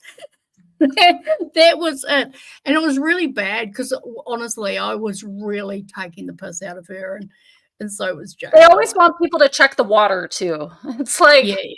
Yeah. Like, can you be any more generic? Like, can you tell us the fucking street to go to? You know, like, if it's real, I mean, oh, it's in the water. Like, no. But there was, I just remember that on Salties for some reason. It just like, I was like, what the fuck? So, God, see, Eddie even remembers where he was theoretically buried. Oh my God. So, yeah. Well, so, there's this chick, her name's Mandy. She's from Spirit Seeker Squad on YouTube. And I haven't seen her around in a long time. She used to come to my channel sometimes. But she does spirit box readings. And there was one she did where, I mean, the things that it's like, it was fucking crazy, like accurate with shit that she would have not even known. Like it said, for instance, one of the things that it said during the reading, and you could hear it clear as day, like whoever you are, you didn't even have to look at the subtitles. Like it literally said Gabriel Fernandez, and the reading she was doing it on was, this girl, Desiree, who had been missing for like, I don't know, 10 years or some shit. And her mom, Sherry, said that the detective on the case was actually also a detective on Gabriel Fernandez's case, you know? And it's like, it was just something that was so very specific and like clear that you could hear, where it was like, it seemed to me like there was something to it. And there was other shit during that whole reading that made 100% perfect sense to her daughter's case. And it was just like, I mean, but those are few and far between where I actually feel like those are doing anything, you know? Yeah. How are they meant to work? How do spirit boxes meant to work? Like, what are they? Do you go So, talk to a box or something? well, there's some that'll go through like radio frequencies or whatever, but it'll be like backwards. So ultimately the idea or the concept is that there's no actual words within the frequencies and stuff that it's picking up. So but it leaves open supposedly a channel for spirits if they want to communicate, that they can like, you know, manipulate the sound or whatever to make it sound like it's saying like actual words. So yeah, it's kind of like a white noise thing. Yeah, Stumpy's right. And was this the same lady that talked to Jim's horse? No, not the one I'm talking about. This is a whole different one. She Sorry. well, she might have messed with the Dylan Rounds case, but she never came around like Salty or Jim or anything like that. Oh, sorry, you're talking about the one that's accurate. Yeah. I was just remembering. Yeah, that other chick, she's the one who tried to talk to the horse or whatever. Like, it's like, are you a horse whisperer or do you do spirit boxes? I mean, come on, like. Oh my god. Dude, you know what's crazy? I don't know if you know who Sloan Bella is, but her readings, man, some of them that have like come to play out now are super fucking accurate. Like she was predicting the fucking like P. Diddy shit like years ago. And just all kinds of different shit. Like the case with the missing boys that from Cal City that I was a part of, like the shit she saw was pretty much exactly how it happened. Maybe not like down to the detail, but like energetically, like it was pretty much like spot on, you know? Wow. And so I'm just like she's got something. Like I think she has a legitimate ability, you know, like I think some people really do. Yeah. But then there's other people who are like, you know, they're just trying to get YouTube famous and make some money and stuff, you know? Yeah. That's something that struck me as quite crazy. So this was like nuts, eh? I remember when that Donna Serafina, when she was talking about the Summer Wells case, and she was saying that somebody had taken her that looked like Darren Stevens from Bewitched. And like I remember for the longest time everybody was trying to figure out who in the situation could be like the Darren Stevens character. I wonder if anybody even like still talks about that, because I know that there's still so many channels that still focus on that case, but I wonder if they're still trying to figure out who Darren Stevens is. Oh my god. What's like going change subjects? What? And the Simpsons predicting things. What? They predicted the Twin Towers, all kinds of stuff. There's also this like Illuminati card game from back in like the 80s that predicted like Donald Trump and the Twin Towers and like the Las Vegas the Harvest Fest or whatever, like when my niece was there. God, what was it called? Route 91 or whatever, like that massacre. And there's like all these different cards in this card game that predict like all this different, it predicts like the pandemic and like all kinds of shit. That's crazy.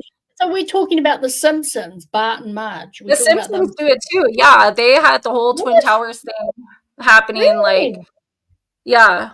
Wow. It was Dick York, the one that she said specifically was the one that the guy looked like. Yes. How can you take that? No, she did. She was specific about that. Yeah. I can't. It's bad. I can't take it seriously, you know. So I'm surprised we didn't get. Hello. Hi, Roland. Hey, I haven't seen him forever. Right? Roland. Wow. I'm surprised we didn't get kicked out of chat, Jay and I, because I mean we were just so, you know, bad. We were ruthless. I want that card game so bad.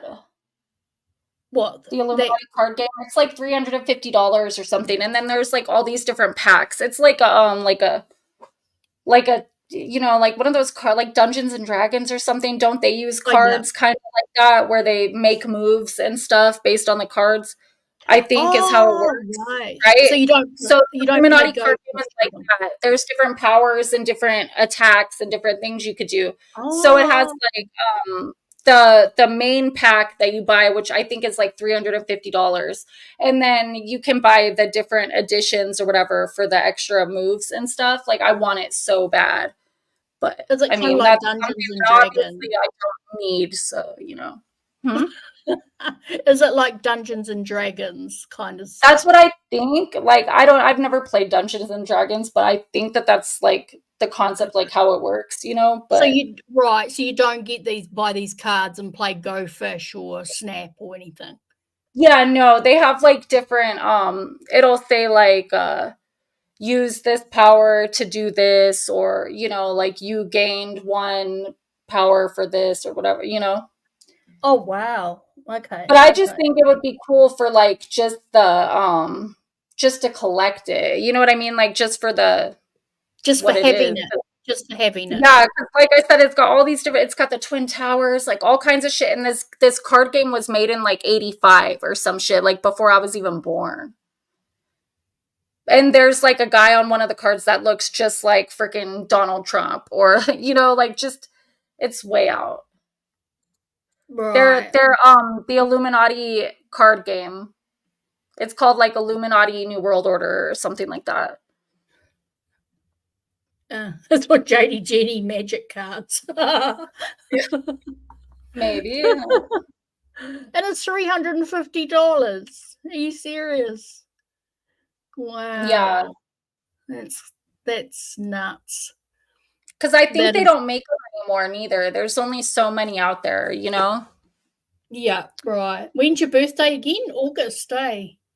Yeah, August 9th. Oh, well, yeah. We could, you know what we could do? We could just do a GoFundMe for you for the cards. You know what I would rather do if I was going to raise money? I would rather get like astrology software, like really good astrology software. Where I could like actually print people like charts and stuff, and I could customize them and shit like that. That'd be really cool. I still think you need to do some streams with the astrology stuff, eh? Mm-hmm. Like, you were going to do, remember you were talking about doing a stream where you were going to have 3 or 4 people's charts and the audience or the chat had to guess whose chart they were. Yeah, that would be fun too. I want to do Confluence just for fun, because I was like taking a peek at hers again the other day, and I was like, oh dude, there's so much shit that I'm like, it just makes so much sense. And I reckon because the chat, we all kind of hang. Jesus and Judas, they're up there playing that card game that determines what happens in the world. Oh my God. But because we're all kind of similar and we hang out in the same chats, I think people might be able to kind of semi-guess who the chart's about. I would just have to figure out how to present it that would like, without giving the person's signs, or like, because then you'd be able to narrow it down to their birthday. You know what I mean? At least the sun sign.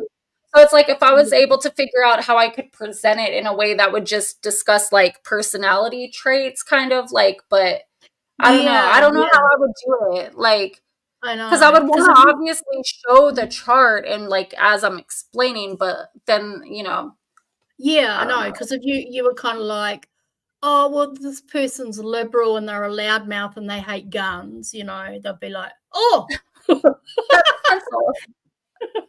it's pencil. We don't have to go any further. We know straight away.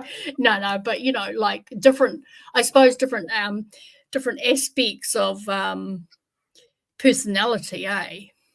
Well, I found out that our little Kaylee here is a Scorpio rising like me, and I was like, oh, that just explains like so much. Oh, right. What's Scorpio rising again? What is it? What have we got? Same as we're you. like, that's, so your rising sign is like how people perceive you, you know, and Yeah. Scorpio rising holds a lot of like inner power and stuff, but they're very like, we need like our time alone, and we need like, you know, just certain things like to keep that power going, like to recharge and shit like Oh, that. And then we're also like very comfortable with like the concept of like death, or you know what I'm saying? Like, even though we're extremely like emotional and empathetic and shit like that, it's like you could still like, nobody would ever necessarily know that because we wouldn't show that to the world. You know, we would deal with that shit like by ourselves, you know, but then like put on a tough exterior to be able to help people with like their most sensitive traumas or like tragedies or whatever. Actually, that's really true, because you both come across as quite Mysterious. No, staunch, maybe. What did you say? What? I said mysterious. Well, yeah, but you both come across as quite staunch, and if you didn't know you, you would think that you're both as hard as nails, to be honest, but you're not. Yeah, and it's like You know very what I mean? hard to get in. You know what I mean? Like, Yeah, it's like yeah, a lot of people tell me that like they have like, I'm reserved and they have a hard time like getting like through to me. And I'm just like, dude, you could fucking ask me anything. Like, I'm a Leo, so I'm loud and open. I'm like, if you ask me, I'll tell you the yeah, truth. yeah. But No, but the rising sign is just the perception, you know? So it's yes, like, it's so true. I you would know, like, hard as nails is the wrong actually term, to be honest. we're You are like quite ice. hard shells, but Yeah, once you we're get ice, right? So like, we're still water. It's like Scorpio's a water sign, so but it's like ice, like that form of water where it's yes, totally solid and like, you know, but it can be melted though, you know? yeah, absolutely. That's why I use a kind of an exterior. It's like the ice lake. I see it as like the ice on the lake, and you crack Mhm. it, and there's the water underneath. But you have to kind of crack the ice But to there's a get the shit ton water. of water underneath though. Like, You know, though, Danny, I don't think I've ever told you this. The first time I came across you was in Salties, right? And you were up on panel talking to Jim about Doug's, ween and yeah. hermaphrodite porn. Good night, And compliment. see you confluence. And you were talking about hermaphrodite porn and the size of Doug's ween. And at that time, I thought, what the fuck? Who is this woman saying this? Like, is she just boundaryless or something? Do you know what I mean? But I didn't. I didn't expect to share that much that night. Like, that was never my intention or what I thought was going to happen. But he asked me Yeah, questions, and I'm just like, if someone asks me something, I can't lie about it. Like exactly. how am I? You know what I mean? So when it was kind of unexpected, it was just like, well, I might have like, I'm just gonna say what it is. But I didn't know you. All I saw the first time I came across you was you telling this stuff to Jim. And I was like, oh my God, this woman's got no boundaries. But then the more I got to kind of talk to you and the more I knew you, I was like, oh, nah, I'm just honest and open. my first impression of you, it was completely, wrong. Do you know? So that's why That's great though. I love hearing that. Like, that's really interesting. yeah, Hey, because I was, like one of my favorite quotes is in the world, and it was actually Dr. Phil quote, unfortunately. It's, don't judge a book by its cover, judge them by the first chapter. I always read the last page first. Is that wrong? But anyway, that's what I mean. So I was just like, had this impression of you, and I was like, what the hell is this girl up there saying this stuff? And but he asked. Yeah, I know. Now I know that, but you get past it, and I know I always wanted to tell you that. I was like, what the fuck?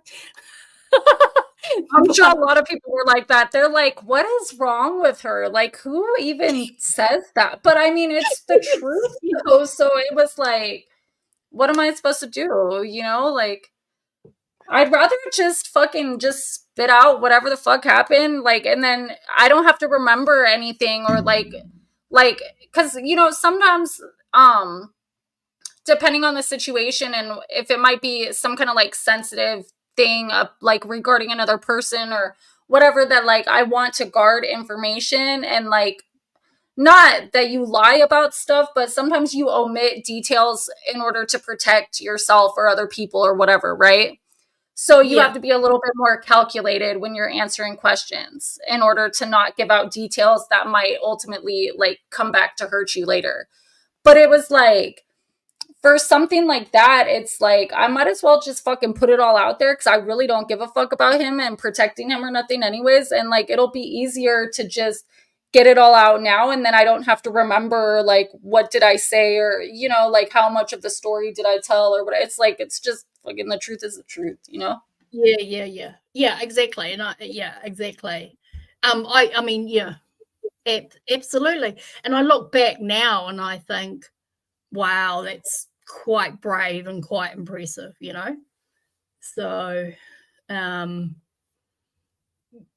yeah. So that just reminds, Yeah, what kind of toppings, Godless? I want some now. No.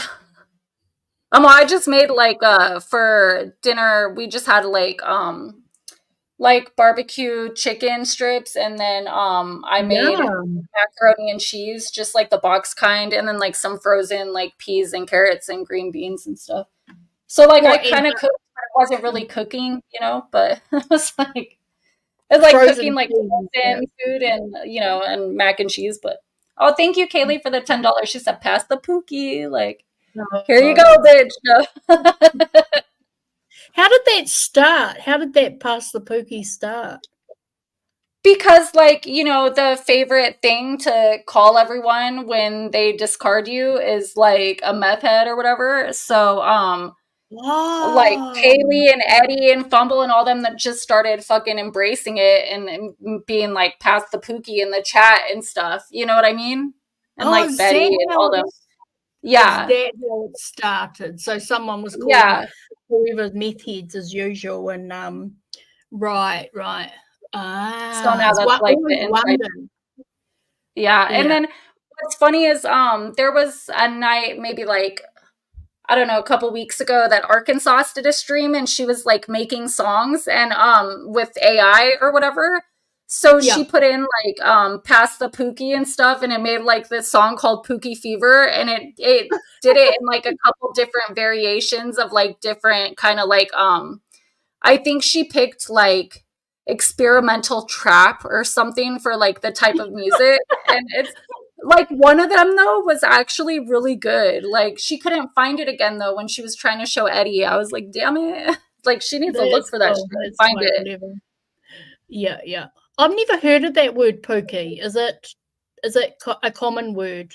Is it It's like an Urban Dictionary slang for a pipe. Yeah. Like, oh, okay. No, I've never heard of it until you guys say it all the time in chat. I'm like, what the hell? But yeah. Right. Okay. So you all embraced your meth headness, so to speak. Yes, exactly. Because you're all meth heads according to Jim and Salty and, you know, everybody else. Right. Got you. Mm-hmm. Got you. And Doug said that I was smoking crack in my car outside of his apartment complex, but then he let me in the house for some reason in the middle of the night because it was raining and he felt bad. But I was like, that don't even make no damn sense, bro. Like, yeah. Oh wow. Okay, but you're doing the crack in the car. Yeah, I was like, why would I be in the why wouldn't I just go in your apartment and go in the bathroom or something if that was the case? I mean, like, why would I be doing, like, yeah, it's just, Gemini guy was around earlier, but he had to go to bed because he has work in a few hours, so. Yeah, Kathleen's from the old school. She said, Pookie's a term of endearment that describes something cute, just like honey, sweetheart. Oh, that is kind of cute, really. So fast Eddie, not our Eddie, not our Pookie. Yeah, it's so cute. Sometimes it comes with a little rose inside of it that you got to blow out, and yeah. What, on the pipe? You mean? Yeah. So in the gas stations, sometimes you'll see them well, maybe not so much anymore, but back in the day, they used to put them out on like the counter sometimes, where like it's obviously not a vase with a little fake rose in it. It's obviously a pipe, but that's how they would get away with selling them. And it would say like Happy Valentine Rose or something like that. So it would be like this glass stem with like the little bubble, and it would have like a flower, like a fake flower inside. And that's how they would get away with selling them. I was going to say, do you sell pipes in your gas stations in America? Wait, what the hell? I mean, but I think these days they mostly, at least in California, like keep the shit behind the counter. But I'm sure if you know what you're asking for, you could still get it, you know? Yeah, right. Yeah. You can just buy them in our smoke shops over here. You just buy them. We have some smoke shops that just have them out, but it has to be like a smoke shop where that's all it is. It's just like, you know, like they'll have like bongs and pipes and different yeah. Like yeah. Whatchamacallit, like vapes and, you know, like cigarettes and whatever, but it'll be like only that. It won't be like food and drinks and things also, and gas. Yeah. You know. Yeah. No, you can't, like, you wouldn't be able to have them in a dairy or something. You'd have to, the shop is the bongs, the pipes. Eddie said the real old school ones didn't have the bubble. You had to make it yourself. Like what, with the big ass torch, like the like the tank, like the big ass tank and shit. Ugh. Have you heard of Buc-ee's? Do you have Buc-ee's? Do you Buc-ee's over there? I've never been to one in California. I don't know if we have them. I don't think so here, but I know they do in other parts of the U.S. Oh no, that's no, where not Jim gets all his clothes from. Shop, the Buc-ee's with the bucket of water, and you put your weed in a plastic bottle. Wait, what? Not the Buc-ee's. Like, do you have shops over there called Buc-ee's, don't you, or Buckeyes or something? Oh yeah, that's where Jim gets his whole wardrobe from. No, there's I don't know, it's over here. It's like, how do I explain it? It's really popular over here. So you get a bucket of water, and you get a cutout bottom of a plastic, drink bottle, and it kind of you put your drugs at the top, and you kind of submerge it in the water. Gravity bong. Oh, what do you call it?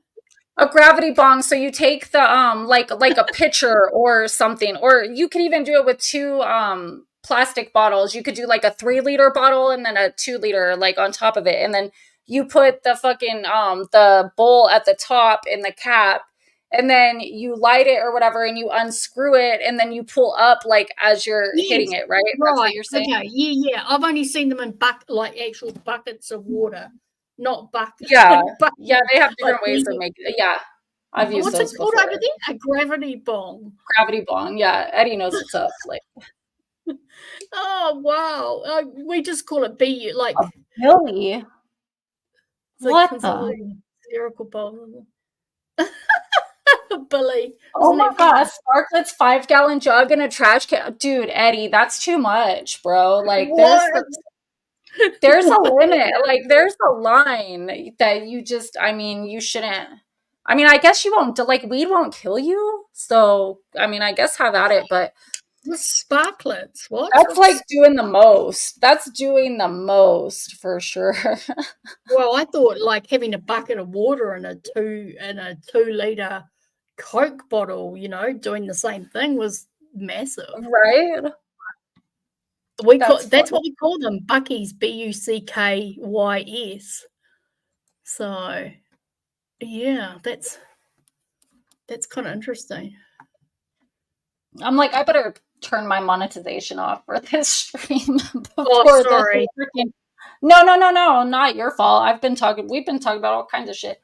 I was just thinking about it right now, and I was like, I better do that, because otherwise then the AI is going to be like it's just better sometimes, I think, if you just don't turn that shit on to begin with, Yeah, no, but we don't want to ruin your monetization. Oh, no, it's not like that. It's just, it won't show ads or whatever. So I won't get ad revenue, which would be like probably 61 cents for the lifetime of this video anyways. So it doesn't matter. Oh, yeah. Yeah, because I saw an ad before I got here. I Did saw you? an ad.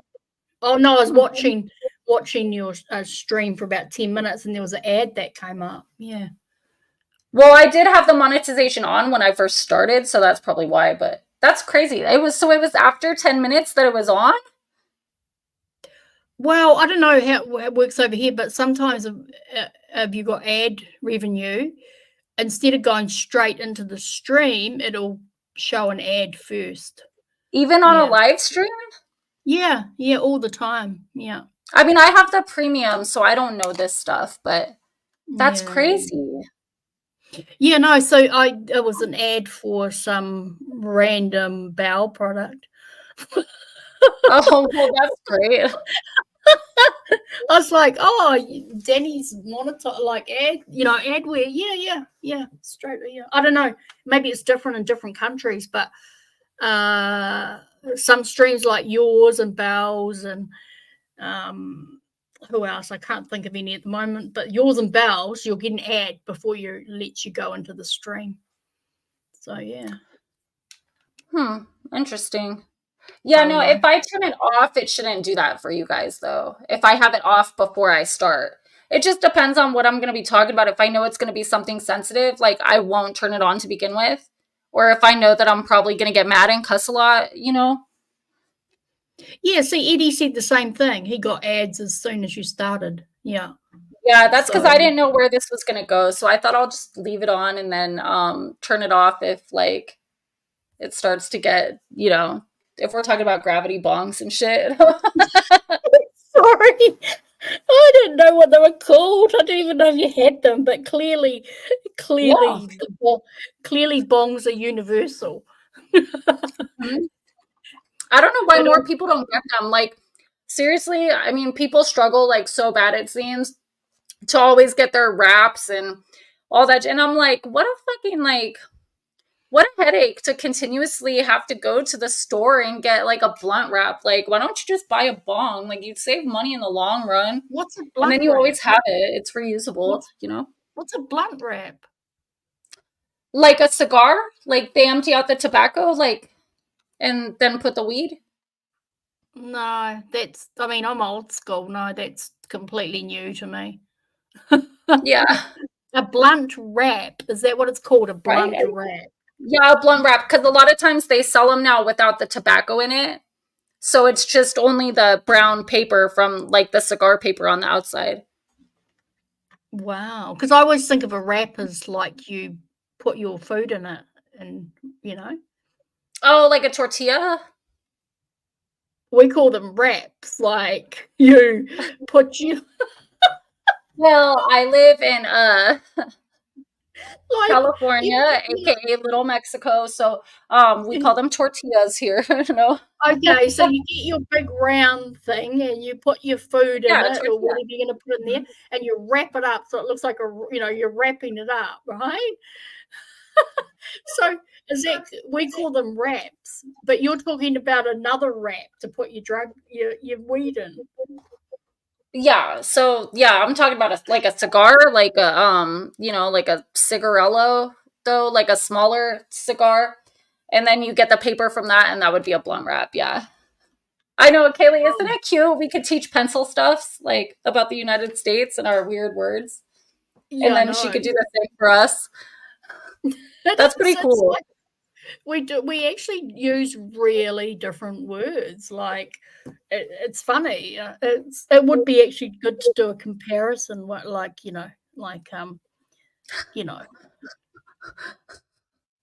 Father said my ex-friend refused to eat wraps because it looked like a full baby's diaper. Oh dear. What? I'm never gonna look at a wrap the same now. That's bullshit, Godless. We shouldn't have done that. How do you even get that? Mine has, lettuce, carrots, tomatoes, whatever in it. It doesn't look like a diaper. Listen, Kaylee, so I don't know if you know how to roll joints, but I've never rolled a blunt, but I know that when you roll joints, so there's a technique, right?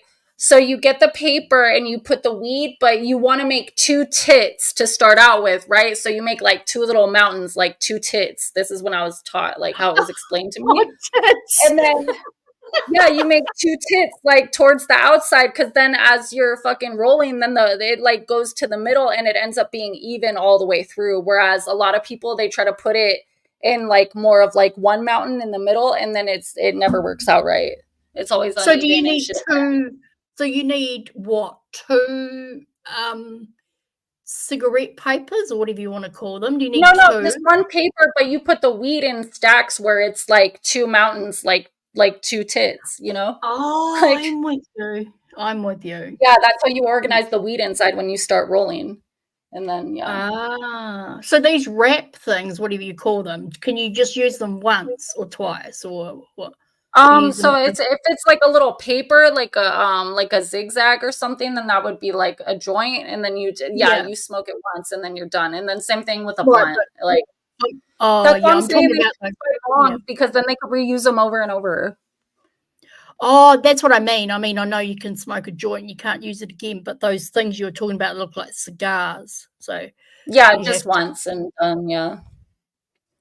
Oh, that's yeah, like anytime we're going on a long trip or something, like Gemini's like, oh, we need to stop at the store and get my wraps, and I'm always like, bro, like, you know that it takes me 5 hours to get ready. You should have done this. How come I'm late? And like I'm already stressing out because like I'm making us late, and then now we have to stop at the fucking store and get a blunt wrap for you, and then you gotta roll the shit before we leave. Like, what the? You should have been doing this while I was procrastinating and waiting to get in the shower. Hot spots for 2 hours, you know? Harsh. That's harsh. No, but really, he'll be like, what are you doing? I'm about to get in the shower while I'm like playing pop slots on my phone and shit. And it's like, that's the time when he should be going to the gas station to get his blunt wraps. Oh my gosh. Yeah. That is funny. I can see Eddie in the chat talking about all these things, and it's really it's interesting because I always think that Eddie is like so straight edge. You know what I mean? Do you know what I mean? What? Like, no, he's not. He might be now, but he wasn't when he was like, you know, all right, like the age that we are in our heads still, like when we were like 20 and shit, he wasn't. I know, and that's the thing. Like, I just think he's so straight edge, but like I'm thinking he's just old and he's a dad now, you know, but he wasn't back in the day. That's funny. It's funny, Buster. Oh my god, what's that? What is that? Used a cigarette. Has a used cigarette. Kathleen. Oh my god, that's funny. I love Kathleen. She's funny as fuck. It's so funny. Do you think she's selling it for money, or do you think she's... I think she sold it to Sam Siggs, didn't she? No. Is she giving up smoking, or is she... No. Oh, or does she just need money? Probably. I don't know. She's still around, Godless. She's still around, Godless, but she's kind of, let me put it nicely, she's burned her bridges in a lot of streams. Is that a nice way of putting it, Danielle? Oh, hey, thanks, Eddie, for the $5 Cash App. That's pretty fucking cool. I don't think I've ever seen that. No, that's awesome. Your Illuminati card game. Thanks. That's awesome. Yeah, I'm telling you, we've got to get a stream. That's awesome. Yeah, I think Godless. Yeah, so Marzi Girl's kind of burnt her bridges in a lot of streams. She's and thank you to Denise Graves. If Denise Graves watches this later, if she's still here for the $10 PayPal, I appreciate that too. Thank you. Yeah. I'm like, I don't know why it wasn't alert. Like, you guys heard my phone going off earlier, and then all of a sudden it went silent. And then when, you know, people are sending me shit. Yeah, go eat it. I'm very thankful. Yeah, so Kaylee's she's Kaylee's like she's grifting somewhere. Yep, me too, Eddie. Like I haven't smoked weed in a long, so like probably. Oh, let me think. I think probably when the girls were made. So I think I smoked right before that. So that would be like what, like 11 years or some shit, or 13 years. I don't know. It's been a long time since I smoked weed. Yeah, yeah. And I still drink, but only once in a while. Thank you, Buster, for the $2. Couple bucks again for yucks. A couple of bucks again for yucks. I like that. That's a cool saying, actually. Yeah. That's a really cool saying. But yeah, no, so yeah, godless. So that's where Marzi is. But did you see that thing? Oh, you would have seen that the night when I didn't realize BJ had bought her a damn bloody computer monitor. I mean, she only mentioned it like 20 times. Pencil. Who, BJ? Yeah. Oh, I know, but I was like, how did she manage? Like, how did Marzi manage to, you know, do you know what I mean? How did she manage to get that out of someone? Like, wow, she's got the skills. She's got the mad skills. I mean, I don't know. Hello, could she say? It's been 3 years since I smoked, but starting again on Saturday. Don't do that. Well, don't do it. Why did you borrow?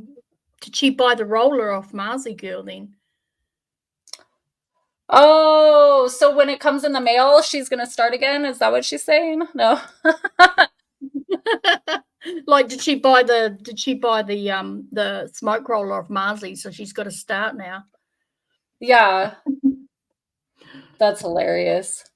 Yeah, no, I don't know how she ended up getting that monitor thing or whatever, but I mean, apparently they were gonna send her one that they had and then decided to like send her just a brand new one because it was cheaper.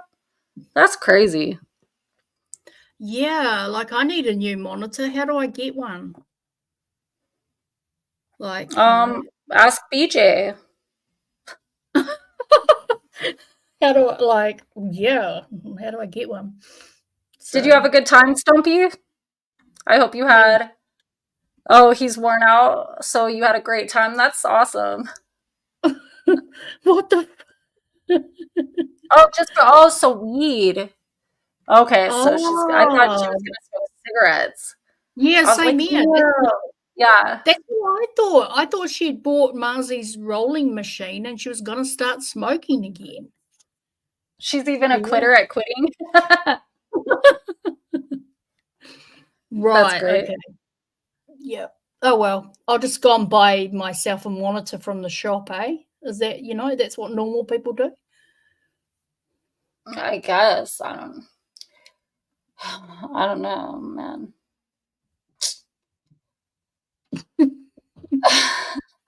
I can't. Like, some shit is so fucking tacky that people do. I don't know. I can't. I wasn't there for the whole situation, so really I shouldn't give an opinion because it's probably like halfway informed anyways, But right, yeah, cool. Yeah, I mean you don't have to. That's fine. Yeah. It's just there's people who it's like no shame, you know what I mean? Yeah. And then it seemed like she wasn't, like she was kind of almost, like I almost understood why BJ would be a little bit bitter about it, because then Marzi was kind of not really giving her any kind of like fucking, I don't know, like she wasn't like being that nice to her, you know what I mean? And I would kind of feel that way too. I'd be like, what the fuck, like why are you treating me like shit? You won't come on my fucking show, but like yet I sent you, so not that you should expect something in return when you give to somebody, but at the same time, like you would at least expect to not get treated like disrespectfully, right? 100%. Like in my life, in my own life and my own values, if I do so, I would appreciate it if someone did something like that for me. If you bought me a monitor, Danielle, I would be kissing your ass because I'd be so appreciative of it, Yeah. And it's like, but you wouldn't have to, like, I wouldn't do something for somebody and then expect them to be that way, but I would at least expect them to not treat me like just some random bitch on the street at the same time, you know? Yeah, exactly. It's So, like, you don't got to do nothing. Like, just do nothing. Like, just be the same that you were before. Like, don't fucking treat me shittier now, though, after I did something nice for you. Like, that's kind of fucked up. And that's kind of how I saw it. But at the same time, like I said, I only know like probably a small portion of the information. So I, you know. Yeah, no, I mean, I agree. But I mean, it's just, it's that, like, yeah, you're right. Just talking generally, some people just have no shame, eh? Like, but she's ungrateful all the time anyways, so it's like, it's almost like, well, that's what you fucking get for sending the bitch something, because she don't appreciate when nobody else does nothing for her, so why the fuck would she appreciate when you did? You know, it's almost like, you're bad. Yeah. You should have known, you know? Yeah. But it's still, you know, I don't know, just as a human being with like feelings, it's still like kind of shocking when people are like that, you know? Well, it is. It's like giving no fucks, and it's, I suppose that's what grifters do. Like, a lot of grifters do, though, don't they? They don't care as long as they get money or whatever. They don't care. They don't care how It's they just get crazy, it. because why would you be like that and then burn it for like the future, you know? Yeah, that's a good point, actually. I don't know why you would want to, you know, I don't know why you'd want to do that, to be honest. And there's people that just kind of suffer in silence, and, you know, they're the ones that might need the money or whatever, but they just suck it up. And I'm all like, the rest of us, you know? Exactly. Like, probably me, Kaylee, like fucking Betty, you know, like all of us. Yeah. I know, but you don't go and ask for it or anything, you know? So yeah, no, because you should. It's like, if people want to be giving, they should do that of their own free will. Like, it shouldn't be a thing like where I guilted somebody into giving me something. But like, you know, it's weird though, how it's like, yeah, like Eddie said, she'll just grift again. Like, and people keep giving. That's the part, like that part right there. It's like, but people keep doing it. So it enables like, it's like, do people like being treated like shit? I don't know, maybe.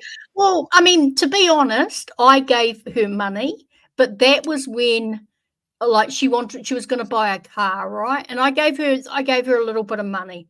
Hey, you know, it's okay. But after that time, I most probably would have given her more money again. But then when I started seeing what was happening, there's no way in hell I'd give that woman any money ever again. Yeah. But it took me, you know, it took a couple of times to go, oh shit, she's grifting, you know, because I genuinely believed her. Well, and then now she supposedly has like a job and stuff, but it's like, then why are you still getting free shit from people? Like, I could see if BJ was like, oh, hey, we have some extra monitors. If you want, I'll send it to you. But then when she realized the shipping was going to be so much, like, me personally, I would have been like, oh, dude, like, I mean, I can't send it to you because it's going to be like a shit ton of money. And so, like, you know, sorry, I shouldn't have said that. You know, like, if you want to, like, split the cost of shipping with me or something, you know, but I wouldn't have just went out of my way to buy her something new when she has a job and she could buy her own if she really needed it, you know? Yeah, and if I was her, I would have been like, well, the intention was nice anyways, you know, but like, yeah, I could buy my own. Like, you know, I don't know. Yeah. But I mean, I'm astounded. Bye. You only found. I mean, I'm just astounded that she got so much money for that blanket. That still blows me away. So I'm telling you, there's a secret stash in that pillow. Yeah, I'm convinced of it. I'm convinced of it. And do you know, Bob won't let me fix it up for him. That's the travesty. Because it's worth, you know what's crazy? It's actually worth so much more to Bob than it ever would have been. Like the it's like priceless. It's like you can't even put a monetary value on it for Bob. Like, he needs that blanket just to fucking hold it up in the camera and throw it in people's faces. You know what I mean? Like it gives I'm him talking about so the much more pillow. joy and pleasure that money I'm could never buy him, you know? I'm talking Just to about be able the to do pillow, that. though. I wanted to fix the buttons and the letters, but he won't let me. So I'm talking Yeah, about the pillow. he can't let it go, because what if he doesn't get it back, and then it's going to take such pleasure and joy out of his life, you know? True, Some things you actually. can't Good put point. money, Pencil, so he can't like, I mean, when you got something good like that fulfills you can't fucking just get rid of it. Exactly, because you think of those crooked buttons and those crooked letters. I mean, you can't compete, really, can you? That shit was way the fuck out, man. Oh. So I get it. Bob doesn't want it fixed up. He wants it crooked, and Yeah. That's funny. yeah. So Oh dear. I'm like, it's starting to get late over here, though. I think we should probably say goodnight. And then I want everyone, I think Arkansas is on, and I would like everyone to go over there and say hi and give her a like on her live stream, at the very, very least. Let me see. what's the time where you are, Danny? 11:40 p.m. Oh, that's early for you, isn't it? I mean, I'm not necessarily gonna go to sleep right now, but I just like I gotta do laundry still, and Yeah. so that I have clothes for tomorrow and whatnot. Yeah, I Oh, get duh. you. I'm like so used to doing shit on my phone. I'm like, where's the share link button? Like, duh, I could just copy it from the fucking browser anyways. I'm like, that was crazy right now. Like, I'm so not used to using the computer. I'm so slow at it. So there is Arkansas's live stream. And then, so probably on my next live stream, I really want to show you guys that video about mind control made easy. And then we can pause it throughout. It's only like 12 minutes long, but we can pause it and point out like things that, that like we recognize from other people doing them to like the YouTube community. You know what I mean? Oh shoot, we never got round to the video. I forgot that's what I rushed home Yeah, from work. but I just figured I would have that as like a backup. That way I didn't come on here with totally no plan, even though I kind of had no plan, and just figured, I know, I but would see where it went. yeah, we've both got ADD brains, so Yeah. conversations just go everywhere, just absolutely. Do you know what? Before you go, I love Fast Eddie and Kaylee, the way they banter and the way they just remind me of little brothers and sisters. They just give each other shit all the time. And they both know that they're not serious, so it like goes back and forth and nobody's mad. I love it. So, absolutely love it. It's the most coolest, I don't even know what you want to call it, YouTube thing. I don't know. I don't even know what to call it. It is funny. Oh, what? Oh my God. Did he change his picture? I don't want to look at that. I'm too old for made a new account because I have Stumpy as a mod. So that's why I was looking at my participants in the chat so that I could make sure that I said bye to everyone. And then I seen Stumpy's ween without a wrench, and I was like, oh, so he made a whole new account now. So he said he can't control him. Y'all crazy. That's another picture. Oh, what the hell? Yeah. What the hell? Yeah, it's two different accounts. Is it? Oh my God, it is too. Oh, hang on. Oh, we got Stumpy and Stumpy's ween. Oh, yeah. Wow. Yeah. Anyways, everyone, if you want Pencil when I end it, you could stay on for a second and then No, that's okay. I don't want to be traumatized by Stumpies. Oh, okay. Alrighty, well then let me say good night. You're gonna drop down, is that what you said? Oh, just when you're finishing, just so you know. Oh, okay, yeah, I didn't know what you said right now, but sorry, I don't know either. I'm still getting over that damn picture. Right? I know, that's funny. So good night to Kathleen H. and Fast Eddie and Kaylee and Stumpy's Ween. And thanks for participating in my chat. And I had fun tonight. And it was nice catching up with everyone.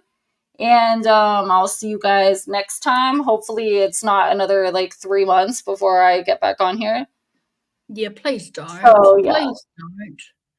Yeah. So, and thank you so much, Pencil, for coming up. I always have a great time talking to you.